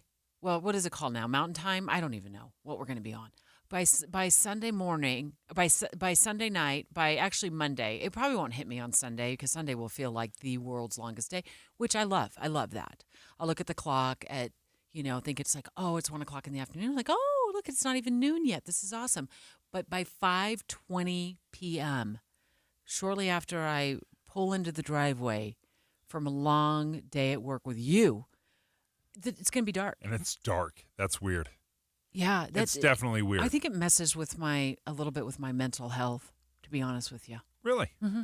Not just ha, No, but like really affects your... It's a sign to me that winter's coming, that the long drives into work and severe weather lie ahead. And if it's anything like last winter, I feel doomed. It's like 33 snowstorms in 66 days, only during the commute hours between 6 and 8 a.m. I mean, it was just horrible. I was so over it. So I think it does. It's depression maybe is part of this, and it's just mainly because it's so dark so early. And actually, Don Brinkerhoff talked to BYU psychologist Tom Golightly about the impact and how it changes our bodies and how we can prepare for it. I think sleep and mood are really connected a lot, so sleep and anxiety. Dr. Tom Golightly with Counseling and Psychological Services at BYU says that can make the time change even more challenging, but there are some things that people can do, and a lot of it involves getting ready for the change and planning how to deal with it. Having some intention behind, hey, okay, we're falling back. All right, so what do I need to do? Maybe I need to stay up a little bit longer, to kind of make that adjustment. Don Brinkerhoff, KSL News Radio. Yeah, sleep is, I think, the biggest problem for me. Again, the sleeping in, that's nice, but I have a hard time falling to sleep on at the right. And not because it's dark. It's plenty dark. It's just my body knows that the clock is not right. It's not on the same clock as my internal clock, and that's what messes me up. So I lie in bed, and I'm just staring at the clock thinking, oh, well, I just can't fall asleep. And then I start getting anxious because I know I still have to wake up early, and it really messes me up. So I always ask myself this question every time we spring forward or fall back. And I'm a transplant to Utah. I know I've been here longer than a lot of people. A lot of people didn't think I'd make it this long in Utah. But it's, 33 years as of this December. And every time daylight saving time happened in the beginning, I could never figure out, am I supposed to move the clocks forward? Am I supposed to move them back? And then somebody's like, it's spring forward, fall back. Like, oh, I love it. I've never forgotten. Problem solved. Yeah, I've never forgotten since. So we're falling back. But you and I've talked so much about the Sunshine Protection Act. I feel like the sun set on this a long time ago. So the United States Senate unanimously approved the bill. We'll call it the SPA for short, acronym for Sunshine Protection Act, in last year, in 2022. And then it was reintroduced by Florida Senator Marco Rubio, and it would permanently extend daylight saving time for the entire year, which confuses me. But I think it would mean if it totally got approval and signed by the president, we would just stay on the clock we're on right now, right? Right. We'd stay on it all year long. But I don't think it has not passed the House of Representatives. So, well, the president can't sign it because it hasn't passed the House. Yeah, there's a couple of things going on. Number one, you can just stay on standard time. So what we're going to be, we could, without any laws being passed, because this is what you do in your home state of Arizona, just stay on standard time. So that during the summer, the sun sets at 8:30 instead of 9:30. Why in the world do we need to stay, have daylight at 9:30 at night in the summer? That makes absolutely no sense to me. Because we like it? Oh, okay. I do love it. I would be willing to compromise, though, with you over that. So, yeah. 8:30 p.m. sunset, right? So, 8:30 sunset. That's reasonable. That's reasonable, right? So the solution is already there. There's no reason to have to say, oh, let's keep daylight saving time. No, let's just pick a number. Again, I don't care what it is. If you want to do daylight saving, fine. But standard, we could do it right now. We just need to choose to do it, state of Utah. Just do it. As we often do, the conversation to nowhere. So don't forget to fall back. We'll have this another conversation 6 months from now.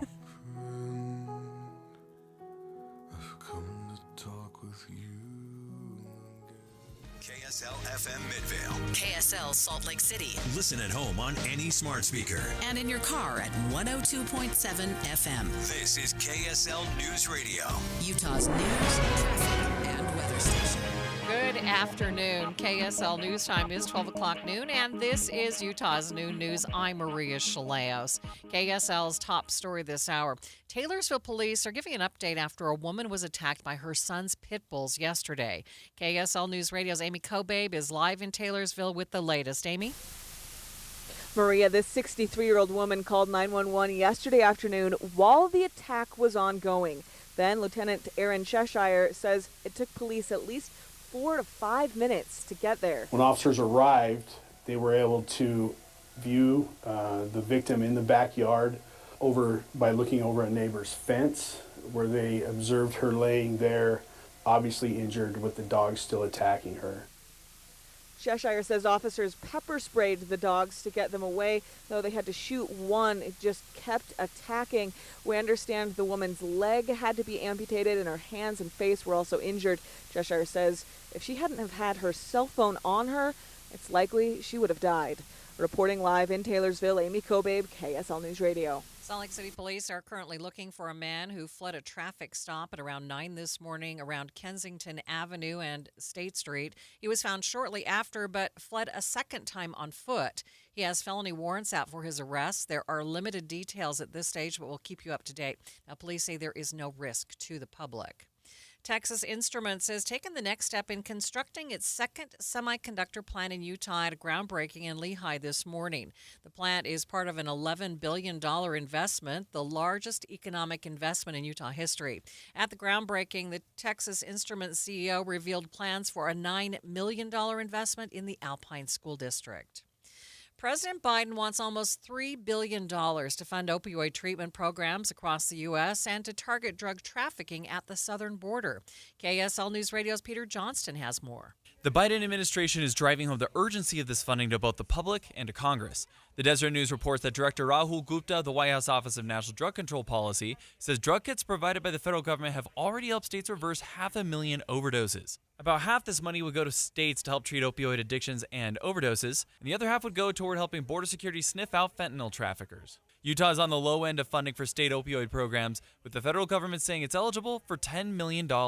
Peter Johnston, KSL News Radio. Homeless advocates say they are concerned more families with children could be turned away from some shelters this winter. KSL News Radio's Adam Small has more. The number of children accessing shelters in Salt Lake County has risen 8% since last year, and we're just 1 year removed from the first winter any family with at least one child was turned away from a shelter in 25 years. There is a plan in motion to add 600 total overflow beds this winter. However, one homeless advocate tells KSL.com those are predominantly for adults without kids. While there is a need for that, they're still concerned many families with kids could spend some nights out in the cold. And with most family centers at capacity, motel vouchers might be one of the only solutions for the time being. Adam Small, KSL News Radio. A Utah federal grand jury has indicted a co-pilot accused of threatening to shoot a plane's captain. The indictment says Jonathan Dunn used a dangerous weapon last year to assault and intimidate a flight crew. He'll now be arraigned in November. Police say Dunn was upset the captain wanted to divert the flight for a medical event. West Jordan police have identified the man found dead near the Jordan River Tuesday. Police responded to a bicycle crash around 3:20 that afternoon, found 63-year-old Jeffrey Page in the canal near 86 South. They're still investigating how he died, and they're looking for the person who called them about the crash. KSL's top national stories. Eric Trump, son of former President Donald Trump, took the stand today in his father's civil fraud trial.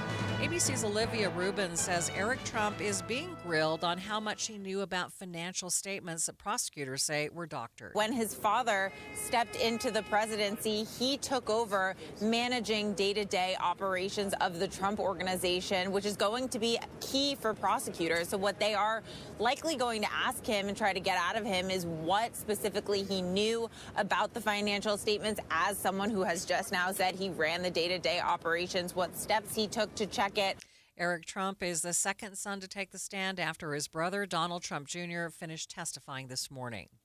The House is expected to vote later today on a $14.3 billion package to help Israel fight Hamas. ABC News national correspondent Stephen Portnoy has details. The House bill for Israel will land with a thud in the Senate, where the leaders of both parties say they want to combine aid for Israel with money for Ukraine, Taiwan, and border security. House Speaker Mike Johnson says Israel funding should stand on its own. But he does want to pair additional support for Ukraine with tighter security on the U.S.-Mexico border. I think we could get bipartisan agreement on both of those matters. Democrats have blasted the House bill for Israel for its lack of humanitarian aid for Palestinians and its pay-for provision stripping funding from the IRS. Stephen Portnoy, ABC News, Washington. First Look Traffic, Josh Kitchen, what's happening on the roads?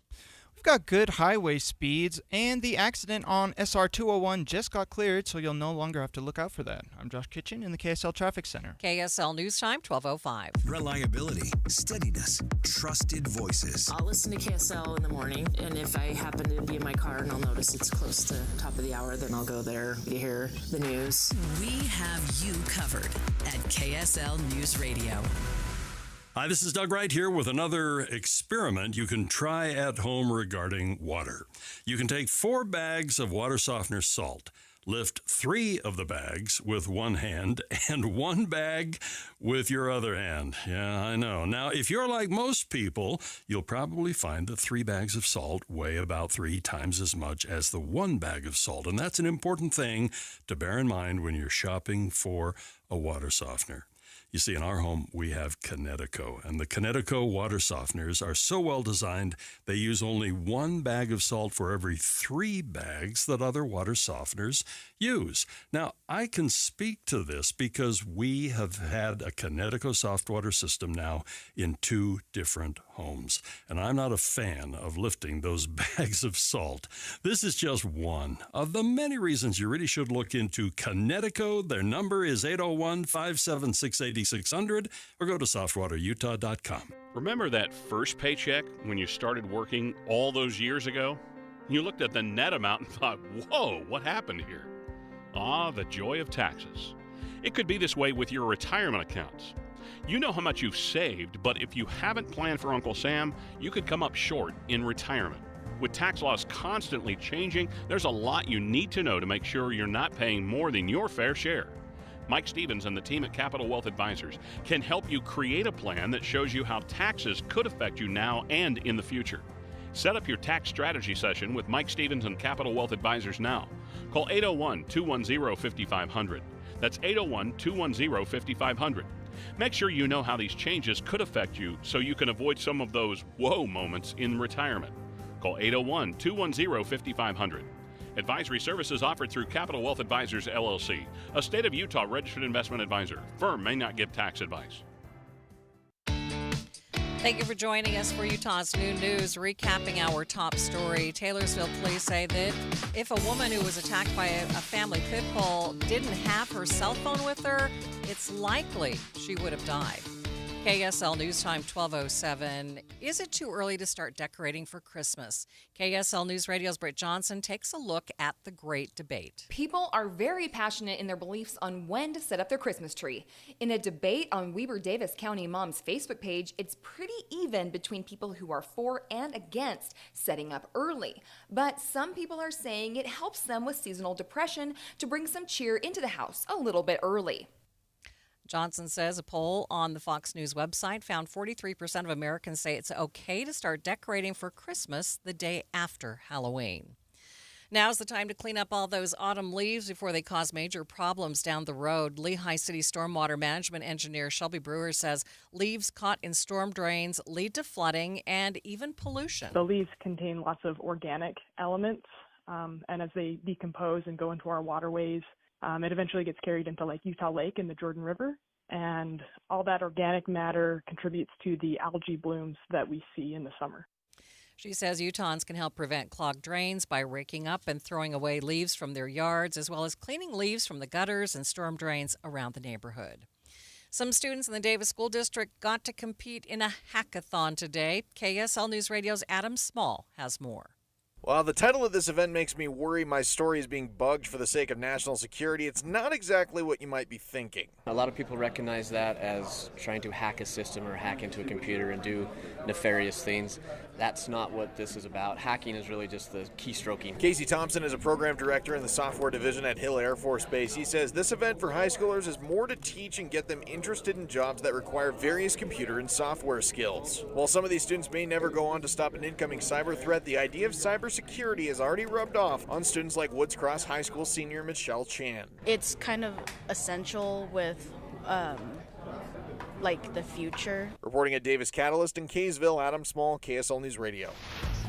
KSL News Time 12:09. Traffic and weather together. It's brought to you by Granite Credit Union's new Dividend Plus checking account. What's happening, Josh? Well, we had a report of an accident near 106th South, but luckily it has been pulled out of traffic and into a parking lot. We've got some congestion on the city streets, but looking at usual KSL travel times across the Wasatch Front on I-15. Advanced Window Products, high-efficiency windows, $2,000 off 10 windows or more for a limited time. Call 801-850-9100 or advancedwindowsusa.com. I'm Josh Kitchen in the KSL Traffic Center. High clouds will stream into the state yet again today. Courtesy of storms moving into the west coast, we get nothing. 63 today, partly cloudy. Overnight lows in the low 40s, partly cloudy skies. Tomorrow, mostly cloudy with a high of 61. From the KSL Weather Center, I'm Matt Johnson.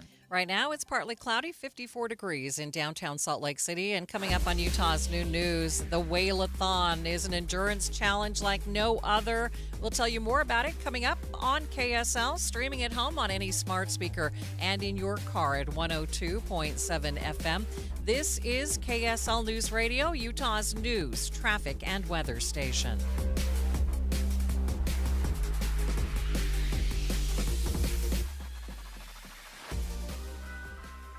You can stream your favorite show anytime, but the opera only happens 4 times per year. Join us and make new memories with your family and friends. Enjoy the entertaining stories, beautiful sets and costumes, and mesmerizing music. You deserve an elegant night on the town or a Sunday matinee with Utah Opera. Your couch will be there when you get back. Tickets start at $21. Get yours today at utahopera.org. This is the year to go see Utah Symphony and Utah Opera. The lineup is stacked. With beloved classical masterworks like Beethoven's Ninth Symphony, the tragic love story La Boheme, favorite movies like Disney's Frozen, and an unforgettable evening with Broadway star Audra McDonald, there is so much to love. Tickets start as low as $21, so secure great seats for extraordinary live music experiences now at usuo.org. Finding great candidates to hire can be like, well, trying to find a needle in a haystack, but not with ZipRecruiter. Its powerful technology actively finds and invites qualified candidates to apply to your job. So while other companies might deliver a lot of hay, ZipRecruiter finds you the needle in the haystack. See why 4 out of 5 employers who post a job on ZipRecruiter get a quality candidate within the first day. Try ZipRecruiter for free at ZipRecruiter.com/free. That's ZipRecruiter.com/free. Tonight at 10 on KSL. Bicycles, we see them all the time. Motor vehicles, you're probably listening to this in one right now. But what is an e-bike? I thought I purchased a bike. Tonight at 10, the debate is on. Is an electric bicycle a motor vehicle? An electric bicycle is not a motor vehicle. Yes, it is a motor vehicle. This is Matt Gephardt. I'll show you why the definition matters and how it could cost you. KSL investigates e-bike debate. Tonight on KSL 5 News at 10. A psoriasis flare-up can make a walk in the park, well, no walk in the park. It's that obvious, huh? I've tried so many lotions and creams, but I still have symptoms. So those don't do enough to treat the inflammation beneath the skin, leaving you with those uncontrolled symptoms. Makes sense, but what else can I do? You can get real with your dermatologist so they can help you get clear. Make an appointment and, oh, you're already on it. Hi, yes, I'd like to make an appointment. Get real clear about psoriasis at letsgetrealclear.com. Sponsored by AbbVie. Nothing slows my little girl down, except a stuffy nose. Mommy. That's why I use Sinex Children's Saline from Vicks. Sinex instantly clears mucus in everyday stuffy little noses with a gentle, ultra-fine mist designed for kids. Just Sinex? Breathe. Her stuffy nose is gone for now. And so is she. Sinex Children's Saline. Sinex, breathe. Use as directed, keep out of reach of children. Any Hour Services can help you make sure your furnace keeps you warm this winter. Whether you need a tune-up, a repair, or a second opinion about replacing it, call Any Hour Services or visit anyhourservices.com. KSL News Time 12:15. The 3 things you need to know this hour. First, Taylorsville police say that if a woman who was attacked by a family of pit bulls didn't have her cell phone on her, it's likely she would have died.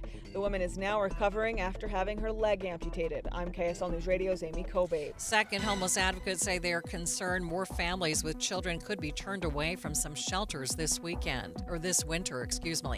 Third, traffic and weather. Josh? Look out for construction in Davis County. That's southbound I-15 in Farmington. It's closing a right lane. Then construction on southbound Legacy Parkway just south of Glover's Lane, and it's closing a left lane. I'm Josh Kitchen in the KSL Traffic Center. High clouds, peaks of blue, and haze today with a high of 63. I'm Matt Johnson. Mostly cloudy, 54 degrees downtown. Time for KSL's top national stories. From ABC News, I'm Michelle Franzen. The U.S. now pushing for a humanitarian pause in the Israel-Hamas war to help get more aid into Gaza and Americans and other foreign nationals out. The Rafah crossing opened for a second day to allow foreign nationals, including Americans, to cross into Egypt. Secretary of State Antony Blinken on his way back to the Middle East to hold talks with Israel and Jordan. He says on the long-term plan for Palestinians and Israel. We're focused on the day of. We also need to be focused on the day after. And so in conversations that we'll be having through the course of this weekend, I expect you'll see a focus there, and particularly how we can get, over time, two states for two peoples. Israel claims it has broken through the front lines of Hamas in Gaza City. ABC's Ian Pannell is near the Gaza border. Doctors in Gaza hoping that as some are allowed to leave, more aid will be allowed in. With hospitals on the brink, they're pleading for fuel, more medical teams, even blood.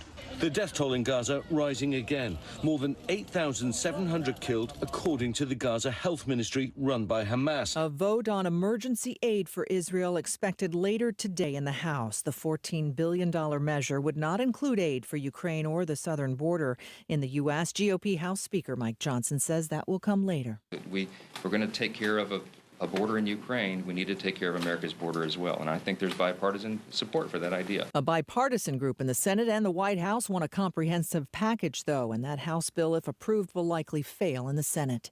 The Treasury Department imposed a new round of sanctions on 130 firms and businesses from Turkey, China, and the United Arab Emirates, alleging they helped provide Russia with equipment in its war in Ukraine. Eric Trump testifying in the $250 million civil fraud trial involving the Trump family business. His brother Donald Trump Jr. wrapped up testimony earlier today.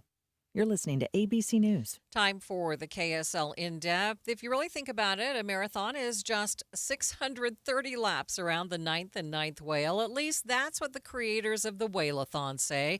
One of the founders, Wynn Barnett, told KSL TV they chose the whale because of its frame. It has a cult following now.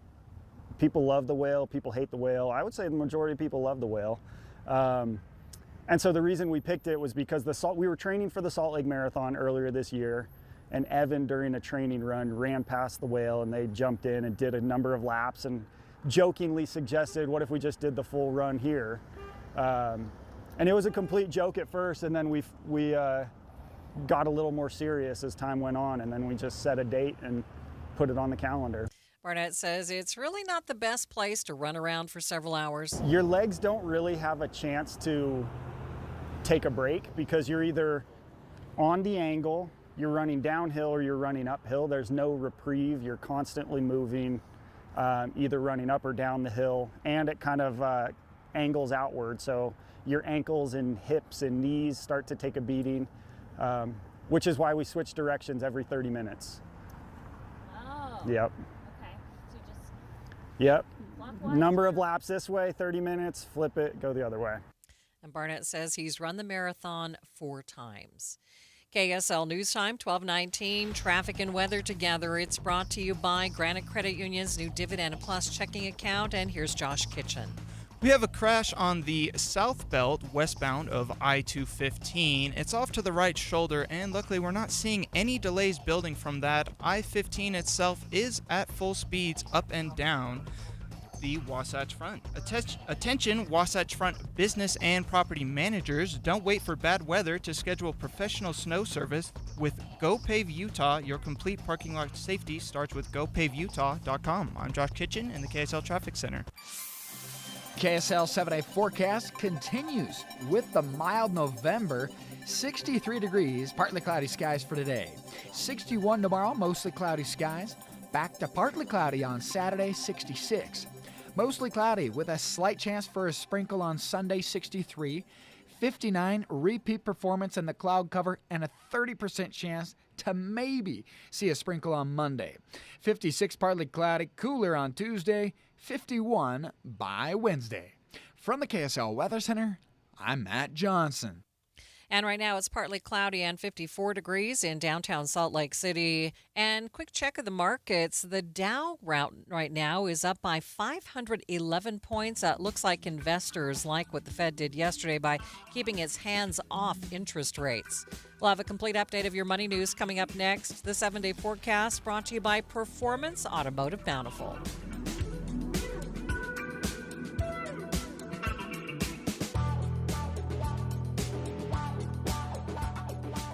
Food brings people together, but for many families, figuring out where their next meal is coming from is a challenge. 1 in 10 children struggle with hunger in Utah. No one should have to go hungry, especially children. Macy's has partnered with local food banks for the 2023 Harvest of Hope food drive to help keep that from happening. From now through November 30th, you can help a family in need. It's easy. At the checkout, simply let your cashier know how much you would like to donate through Macy's Icon Drive. You can also purchase a prepackaged bag of food filled with the items that food banks need most. Every donation, regardless of size, makes a difference. If you prefer to shop online, you can donate to the Harvest of Hope this season from the comfort of your home by adding either of Macy's donation options to your online shopping cart at macys.com/online. If you'd like to track the progress of donations made toward the Utah Food Bank or learn more about Harvest of Hope, visit macys.com. Macy's, happy shopping. Introducing Yes, Heating, Air Conditioning, Plumbing, and Electric. We're bringing all of Utah's favorite HVAC, plumbing, and electrical brands under one roof. Maximize your energy savings with a new energy-efficient heating and cooling system from Yes, and you could save up to $4,500 through possible tax credits and other discounts. Purchase a new system today, and Yes will buy back your old inefficient HVAC system. Visit theyesmancan.com to schedule your appointment. Call now or visit theyesmancan.com for details, terms, and conditions. It is October. It's the beginning of the holiday season. Hi, this is Doug Wright. I want to talk about my friends at the Western Nut Company. They have been part of our family traditions now for years and years. They've been around almost 60 years, and you're going to find so many wonderful things for this time of year, any time of year. Let's talk about Halloween. It's just around the corner. All kinds of wonderful goodies for Halloween. Maybe you just want a big bowl of nuts to have there while you're watching the football game. Western Nut can take care of it all with an amazing selection. Now, don't forget that Thanksgiving is just around the corner. Whenever you're invited to a special event like a Thanksgiving dinner, it's always a nice thing to take along a hostess gift. They have a selection of items sure to please your hostess. Corporate giving. This is so important, and Western Nut, they are the experts. Make sure that your clients and your great customers and friends and neighbors have the very best from the Western Nut Company, 434 South on 3rd West, or go to westernnut.com. Two friends taking pictures of the rising full moon on a summer night. Two teenage kids doing what teenage kids do.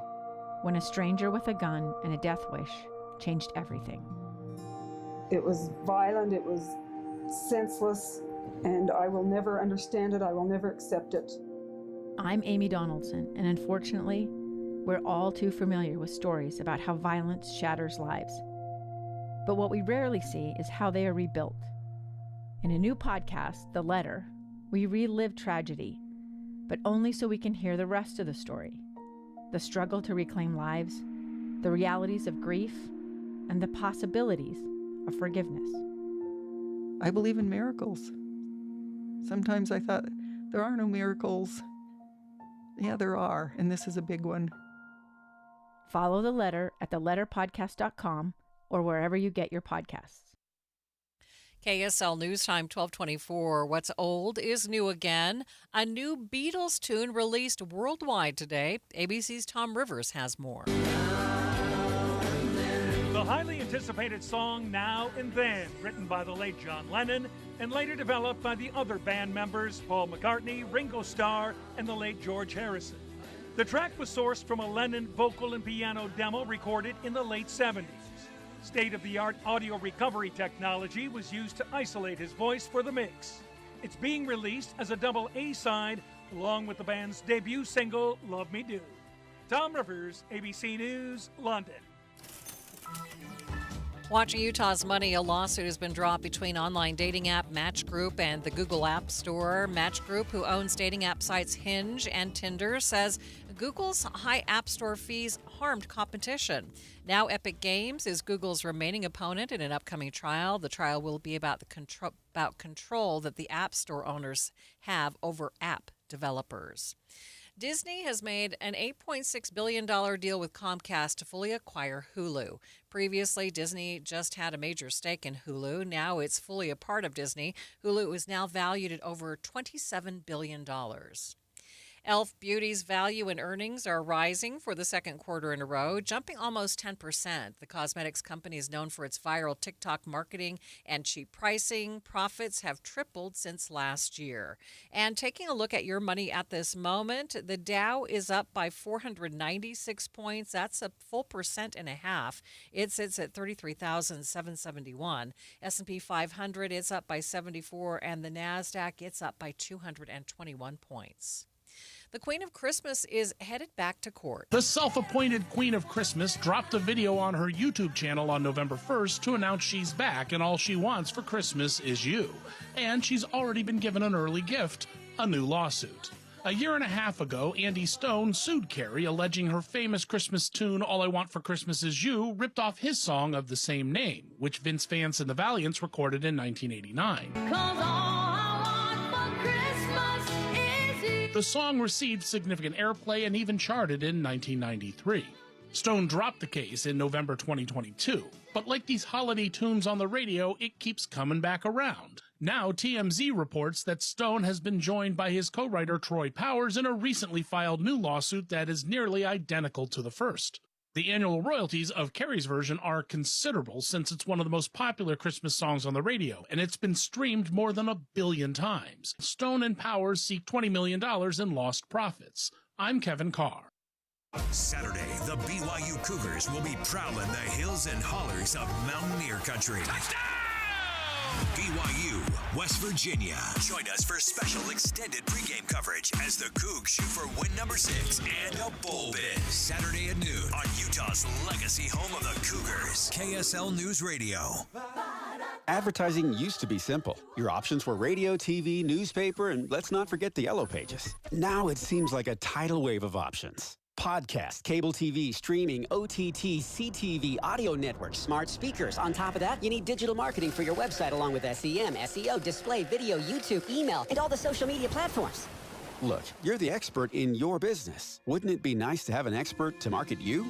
We are Bonneville Salt Lake, the local marketing and media company you know and trust. We reach customers across all digital and social platforms and have the reach of traditional advertising available as well. We find your customer anytime, any place, anywhere on any device here in Utah or anywhere in the world. We work to optimize your results with our in-house local team of experts, providing you with qualified leads, not just impressions. Contact us at aimyourdigital.com for a free consultation, including a complete digital audit with no obligation or cost to you. We are Bonneville Salt Lake. Your success starts at aimyourdigital.com. People think saving money is hard, but really, it's easy. It's as simple as changing a few spending habits. For free tips on how to save the easy way, check out feedthepig.org. That's feedthepig.org. This message brought to you by the American Institute of CPAs and the Ad Council. KSL News Time 1229, traffic and weather together. It's brought to you by Granite Credit Union's new Dividend Plus checking account. And what's happening, Josh? Well, our crash on the South Belt, westbound I-215 and Redwood Road has already been cleared. We do want to be aware of construction that's in Davis County. It's southbound I-15 in Farmington, and it has the right lane closed. From a recovery program to a place to lay your head at night with breakfast, lunch, and dinner served every day, please help the Rescue Mission of Salt Lake. Visit rescuesaltlake.org. I'm Josh Kitchen in the KSL Traffic Center. We've got a high today of 63 degrees. You got valley haze and partly cloudy skies. Overnight lows will be in the low 40s. And for tomorrow, 61, mostly cloudy skies. From the KSL Weather Center, I'm Matt Johnson. You're listening to Utah's New News with Maria Chaleos on KSL News Radio, 102.7 FM and 1160 AM. Good afternoon, KSL News Time 1230. KSL's top story this hour. We finally have some good news out of Gaza. University of Utah graduate Aboud Okal and his family have crossed into Egypt. KSL News Radio's Hugo Ricard-Bell has more on the story. Hugo?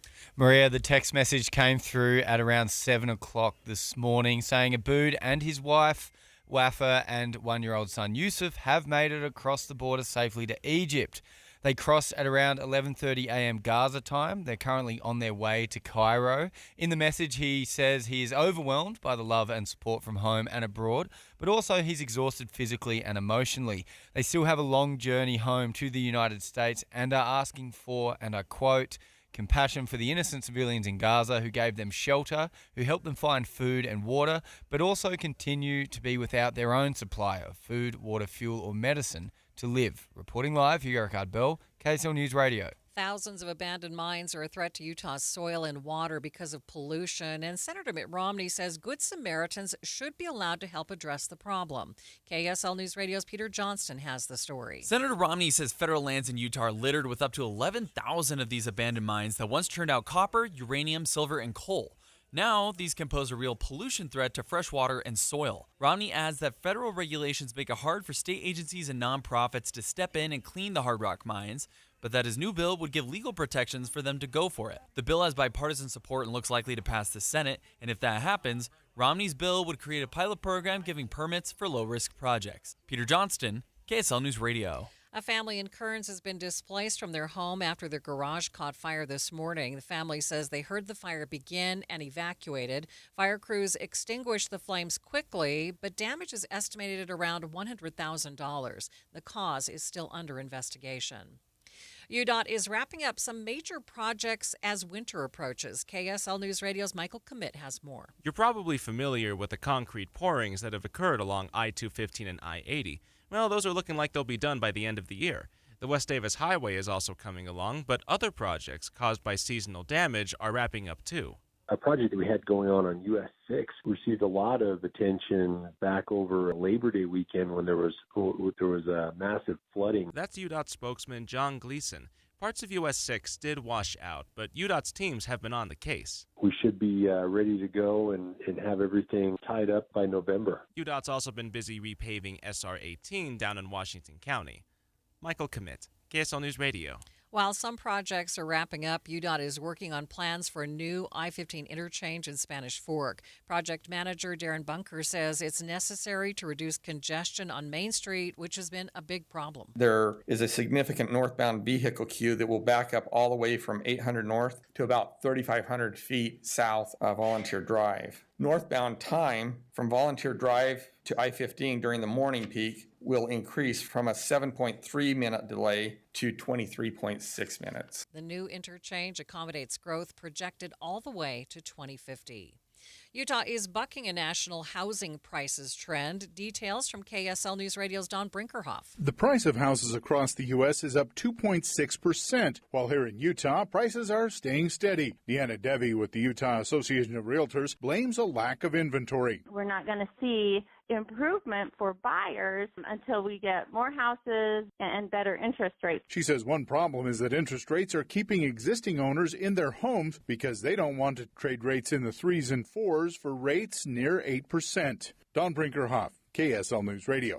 We continue to monitor developments out of Cottonwood Heights after a deadly officer-involved shooting. Unified Police say they were following a suspect in a car after a domestic violence complaint. Suspect eventually reached a dead end, got out of his car, and approached the officers while holding swords.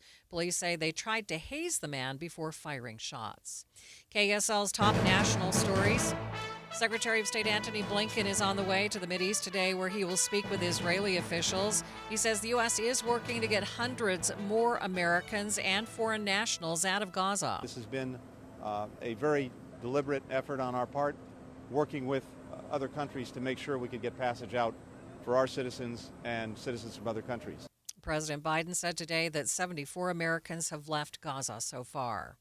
World leaders attend an artificial intelligence summit in the UK. ABC's Tom Rivers has more. Day 2 at the gathering at Bletchley Park, the World War II-era code-breaking spy base near London, and British Prime Minister Rishi Sunak welcomed Secretary General Antonio Guterres. The UN is doing great work on AI, so we're delighted to have this conversation about making sure we manage the risks so we can enjoy the benefits. Delegates from 28 nations, including the U.S. and China, have agreed to work together to contain the potential catastrophic risks posed by huge advances in artificial intelligence. Tom Rivers, ABC News, London.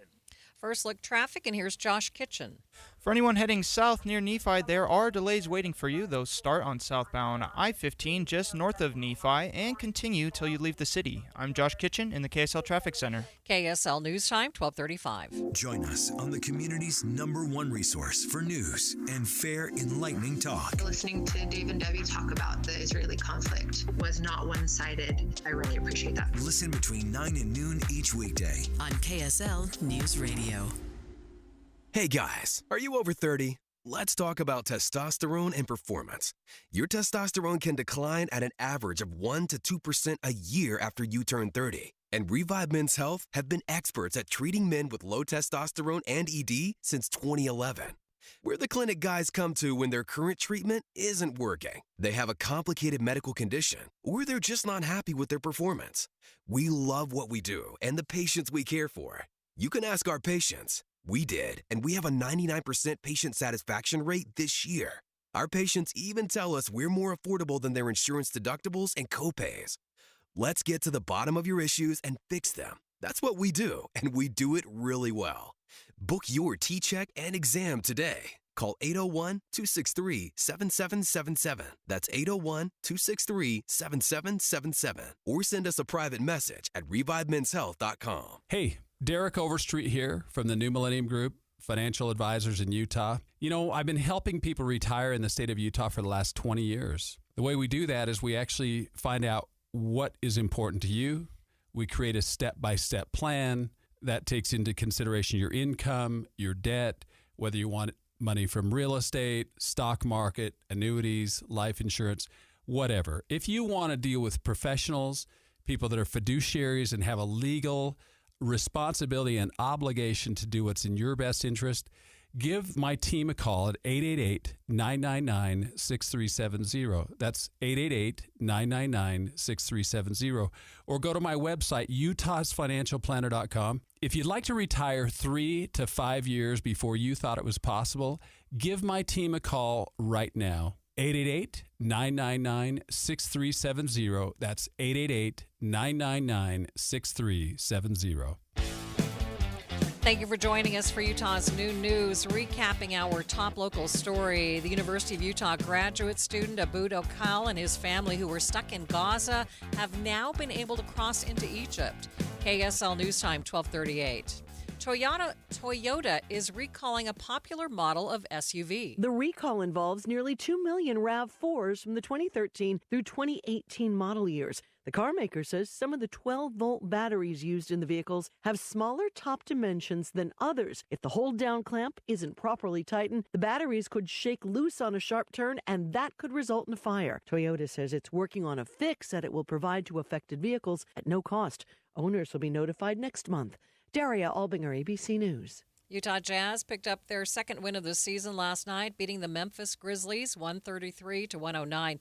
Now, the Jazz have another home game tonight before embarking on a week-long road trip. Tip-off against the Orlando Magic is at 7 o'clock tonight. Some recommendations from experts hoping to catch more cases of lung cancer. More of us being urged to get yearly CT scans to look for possible lung cancer. ABC News Chief Medical Correspondent Dr. Jennifer Ashton on the new recommendations from the American Cancer Society. An annual low-dose CAT scan of the chest because chest x-rays do not detect small lung tumors. They've expanded their age criteria now to include people 50 to 80 years of age who smoke or formerly smoked. That used to be 55 to 74 years old, so they're hoping to catch more people with that. These are people with what's called a 20-pack year smoke history. It used to be 30. Dr. Ashton says the hope is to catch far more cases of cancer earlier. Brian Clark, ABC News. Praise today for a program that helps Utah veterans get jobs. KSL News Radio's Eric Cabrera has the story. That program, known as CWT for short, is nationally recognized for its high success rate in helping Utah's veterans find their next career path as part of their rehabilitation at Salt Lake City's VA Hospital. Dr. Robert Bands, veteran and director of the program, shares the mission. We want to give everybody who would like to go back to work, we would like to give them that opportunity, and that's what we're all about. Veteran Brian Treasure, who shared his struggle with drug addiction, was a previous patient, is now the program's chief of occupation safety. It gave me that stability. It gave me a reason to want to get up every morning. Their team invites all veterans to speak with them at the George E. Whalen VA Medical Center. Eric Cabrera, KSL News Radio. Traffic and weather together. It's brought to you by Granite Credit Union's new Dividend Plus checking account. What's happening, Josh? There is construction on southbound Legacy Parkway in Farmington. That's blocking a left lane. Again, that's southbound as you pass Glover's Lane. Outside of that, Valley freeways are currently crash and delay free. A new home is within your reach. Every R5 home includes a beautiful 2-bedroom rentable basement suite with private entrance. See our unique flexible ADU models at r5homes.com. I'm Josh Kitchen in the KSL Traffic Center. High pressure over California continues to stave off any storms aimed at Utah. 63 today, partly cloudy skies. Overnight lows will be in the low 40s. For tomorrow, mostly cloudy, 61. How about 66 on Saturday? Partly cloudy skies. From the KSL Weather Center, I'm Matt Johnson. Partly cloudy, 55 degrees in downtown Salt Lake City. And coming up on Utah's New News, Senator Mitt Romney says Tommy Tuberville's hold on the Senate floor is an abuse of power. More coming up on KSL, streaming online at kslnewsradio.com and in your car at 102.7 FM. This is KSL News Radio, Utah's news, traffic, and weather station.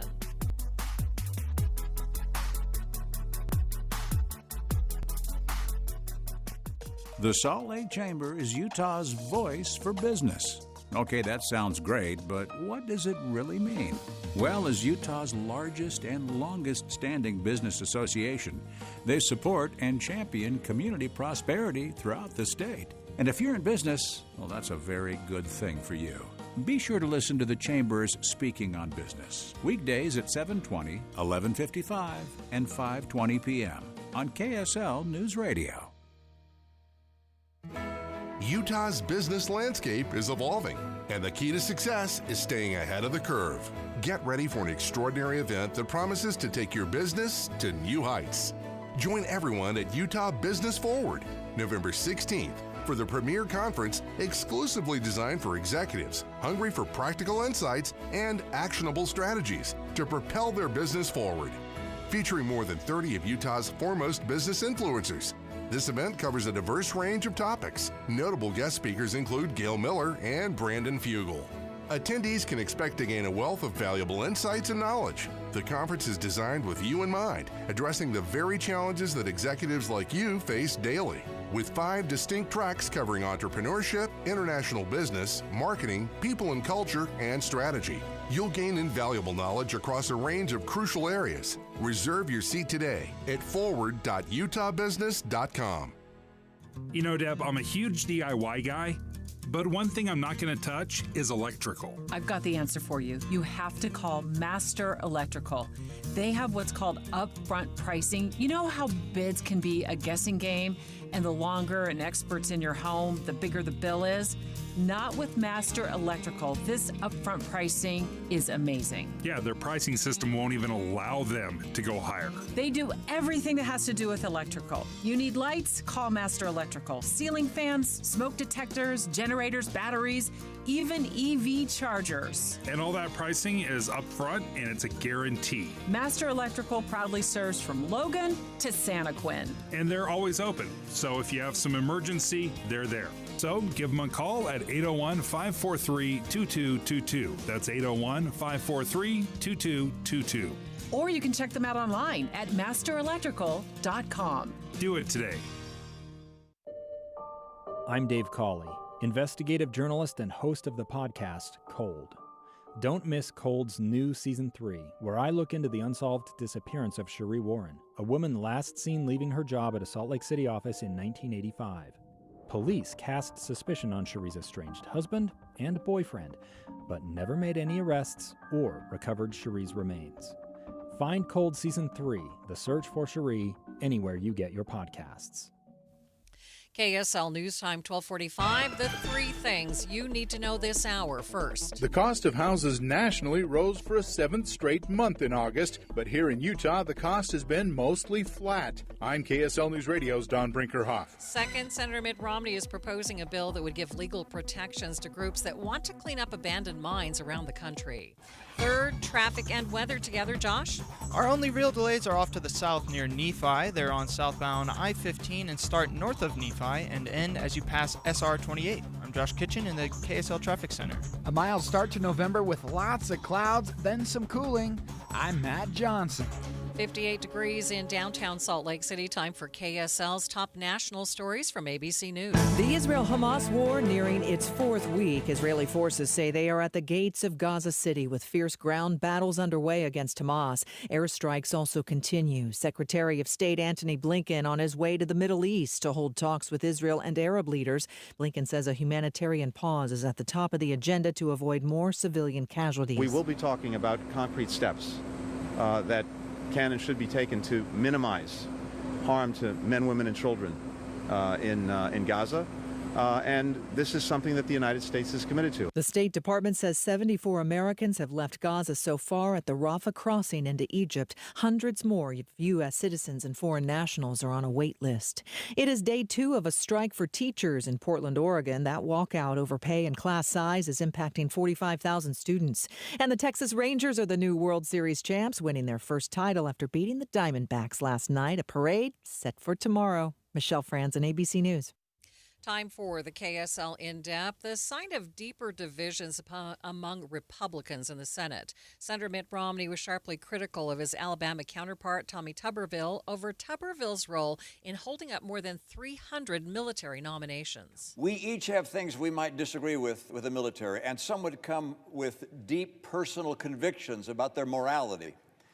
But if each senator felt empowered to hold up all promotions in our military, unless we got our way on one of those issues, why our military would grind to a halt.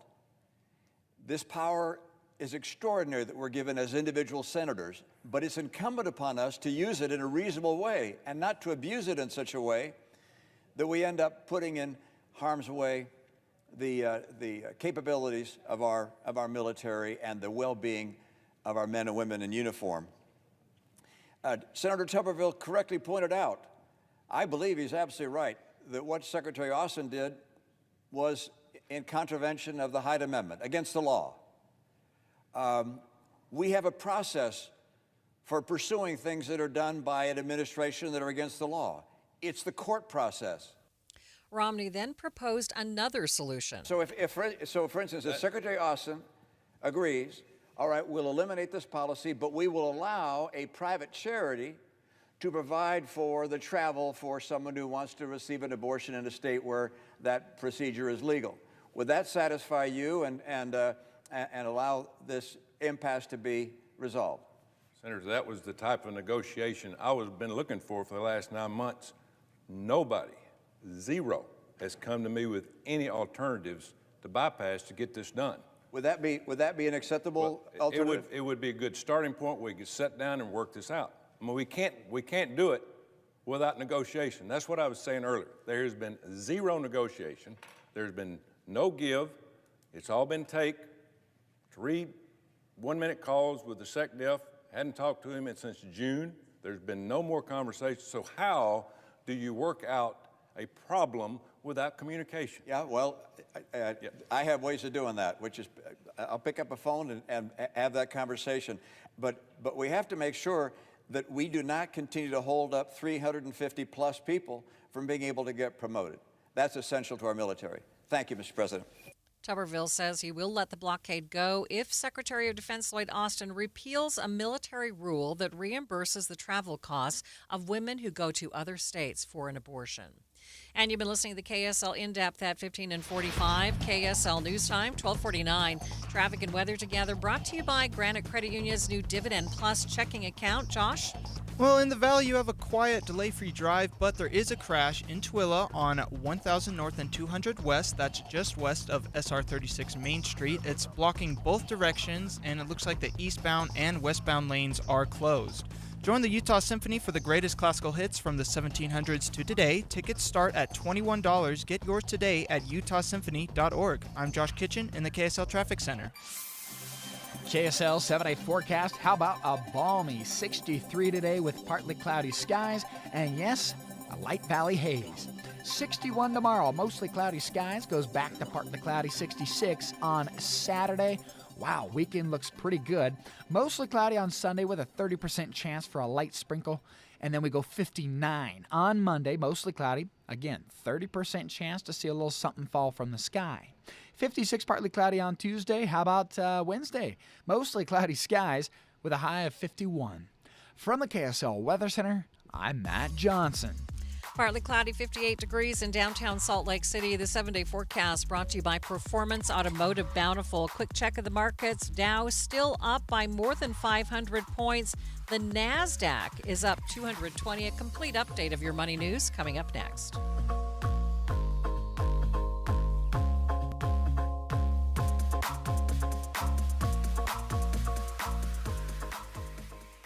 This time of year can be a lot, and it's natural to feel some sadness or anxiety about it. But adding something new and positive to your life can counteract some of those feelings. Therapy can be a bright spot amid all of the stress and change. Something to look forward to make you feel grounded, and to give you the tools to manage everything going on. Learning positive coping skills and how to set boundaries. It empowers you to be the best version of yourself. It isn't just for those who've experienced major trauma. If you're thinking of starting therapy, give BetterHelp a try.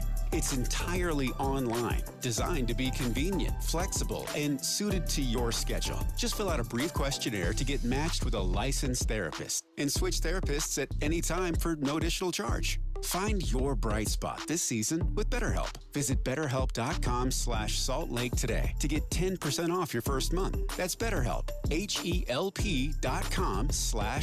Lake, and get 10% off your first month. Tonight at 10 on KSL.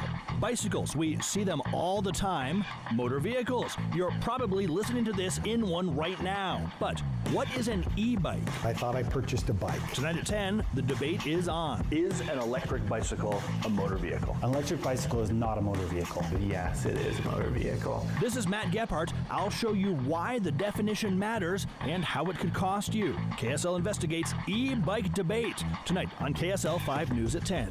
Save on stuff you really need and stuff you bought for fun. Stuff you've always really wanted this holiday at Amazon. Stuff that is discounted if you're naughty or you're nice. Stuff to buy your grandma who drinks her Chardonnay with ice. Stuff to make you big and strong. Stuff we can't name in this song. Stuff for lawns and decking halls. Save big on stuff at Amazon. Stuff. If you're talking, they will hear you. We all want our kids to grow up safe and healthy, so we show them how. And we tell them with honest conversations that let them know what we expect. Not just one time, but every chance we get. That's especially important when it comes to alcohol and other drugs. Kids not only need to know the dangers and how to avoid them, they need to hear it often from you. And when it comes to pain medications, opioids, they need to know that they should never be taken without a prescription and never shared with friends or family. It's dangerous and illegal. So talk with your kids and guide them through the challenges of growing up safe and healthy. Because when you talk, they hear you. For more information about talking with your kids about underage use of alcohol and other drugs, visit underagedrinking.samhsa.gov. So talk, they hear you. You can do it if you try. Tim and Amanda, Utah's Morning News. Trust is more important in our business, Tim, than it's ever been in my lifetime, in all of my many years of being here at KSL, because there's so much misinformation out there. And there's so much information that is heavy laden with opinion. When you come to us in the morning, what you get is the news. You get what's happening without a lot of spin or opinion and without any misdirection. That's just the pure, simple thing that you get. When you talk about the misinformation that's out there, which there is, sometimes those stories just change from one morning to the next. And so hopefully you feel like each day as new information becomes available or we learn new things, this was certainly true during the pandemic, this is the place where we're going to share that information with you and talk about the things that are going to most affect your life. Wake up with Utah's Morning News with Tim and Amanda between 5 and 9 on KSL News Radio. KSL News Time, 12:54. We're getting some insight into Matthew Perry's state of mind in the weeks before his death. ABC's Jason Nathanson has more. Happy and chipper. He didn't seem weighed down. Friends co-creator Marta Kaufman on the Today Show Wednesday saying she just saw Matthew Perry 2 weeks ago. He was in a really good place, which is why this seems so unfair. As for what she knew about his health, he looked good. He quit smoking. Do you know if he was sober at that point? Yes, he was sober. Perry died Saturday at the age of 54. His cause of death has not yet been determined. Jason Nathanson, ABC News, Hollywood. Watching Utah's Money, good news for people living in Europe. Meta is offering paid subscriptions to European Facebook and Instagram users. In January, Meta was fined $400 million for breaking EU advertising rules. This is an effort to comply with those rules. Women now make up at least half of full-time MBA students at the top 5 business schools. That's according to research by the Forte Foundation, a nonprofit focused on helping women get into leadership roles via business education. And taking a look at your money at this moment, the Dow up by 515 points. That's a full 1.5%, sitting at 33,790. S&P is up by 76. The NASDAQ is up by 227 points. The Texas Rangers have won their first World Series. ABC's Richard Cantu reports. The Rangers, who had not lost a single road game these entire playoffs, downed the Arizona Diamondbacks 5-0 in Phoenix to win the World Series in 5 games. The D-backs, who looked invincible heading into the World Series, won only 1 game against the Rangers. Again, the Texas Rangers beat the Arizona Diamondbacks 5-0 in Phoenix to win the franchise's first ever World Series. I'm Richard Cantu. This has been a special report from ABC News. Getting help with electrical repairs is easier than you think. All you have to do is call Any Hour Services or schedule an appointment at anyhourservices.com. No one helps more homeowners than Any Hour Services. Even before the pandemic, 1 in 5 American adults experience some form of mental illness, depression, suicide, prescription opioid misuse. Utah isn't immune to our share of challenges, but there is hope. We need to take action to keep our loved ones safe. That's why KSL has teamed with the University of Utah Huntsman Mental Health Institute to bring you hope and help you thrive. It's Healthy Mind Matters. Find out more at healthymindmatters.com. Boyd Matheson on the pitfalls of politics. If we want to be an informed news consumer, you have to differentiate between politics and policy. The politics usually is playing to the emotional space. Often we've been conditioned to react inappropriately to anger, fear, frustration, and so on. Policy is always about solutions. You may not agree with it in terms of the path to get there, but that's okay, because you can have a policy discussion based on principles. When you get to the politics, it's more about attacking the other side, demonizing or weaponizing the words of an opponent or someone that you disagree with, or just having contempt that the other side isn't just wrong, but they're wrong and evil. Policy never gets into that space. Policy is, here's a way to get a result, here's a path to do it. You don't have to agree, but that path is always going to lead you to the best solution. Join Inside Sources with Boyd Matheson, 1 to 3 on KSL News Radio. When I have an asthma attack, I feel scared. Prevent your child's next asthma attack. Call 1-866-NO-ATTACKS. Visit www.noattacks.org or call your doctor, because even one attack is one too many. Brought to you by the EPA and the Ad Council. KSL News Time, 12:59. Traffic and weather together. It's brought to you by Granite Credit Union's new Dividend Plus checking account. Final check for the noon hour. Here's Josh Kitchen. Watch out in Tooele for the crash just west of Main Street on 1000 North and 200 West. This crash is on the west side of the intersection, so you won't be able to head eastbound or westbound on 1000 North at that intersection. How do you know if you're getting the best deal on employee benefits? You don't unless you get free quotes from every insurance company every year. Visit shopmyplan.com to get free quotes. I'm Josh Kitchen in the KSL Traffic Center. And nice warm temperatures today, a high of 63 degrees, not much chance of precipitation, a slight chance tomorrow though, but the high still nice and warm, 61, 66 on Saturday, still with that 10% chance of rain. Then on Sunday, things changing a bit, the temperature is staying nice and warm, but the chance of rain increasing to 30%, and then by the first of the week on Monday, we're talking a 40% chance of showers, but the high is still staying above 50 degrees through Wednesday of next week. Right now, 58 degrees, partly cloudy skies in downtown Salt Lake City.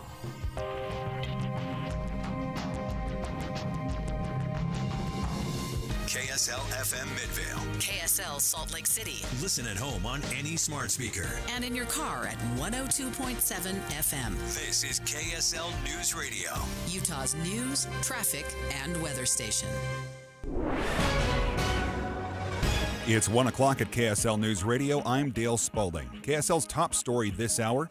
Police in Taylorsville say a 63-year-old woman who was attacked by pit bulls yesterday had to have her leg amputated.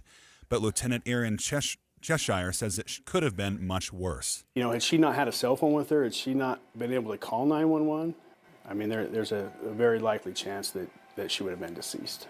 The dogs belong to the woman's adult son who lives with her. One of the dogs was shot and killed by police when it kept trying to attack. Salt Lake City police are currently looking for a man who fled a traffic stop at around 9 a.m. around Kensington Avenue and 4100 South State Street. He was found shortly after but fled a second time on foot. He has felony warrants out for his arrest. There are limited details at this stage, but we will keep you posted. Police say there is no risk to the public. Our top national story this hour from ABC News. The U.S. House is scheduled to vote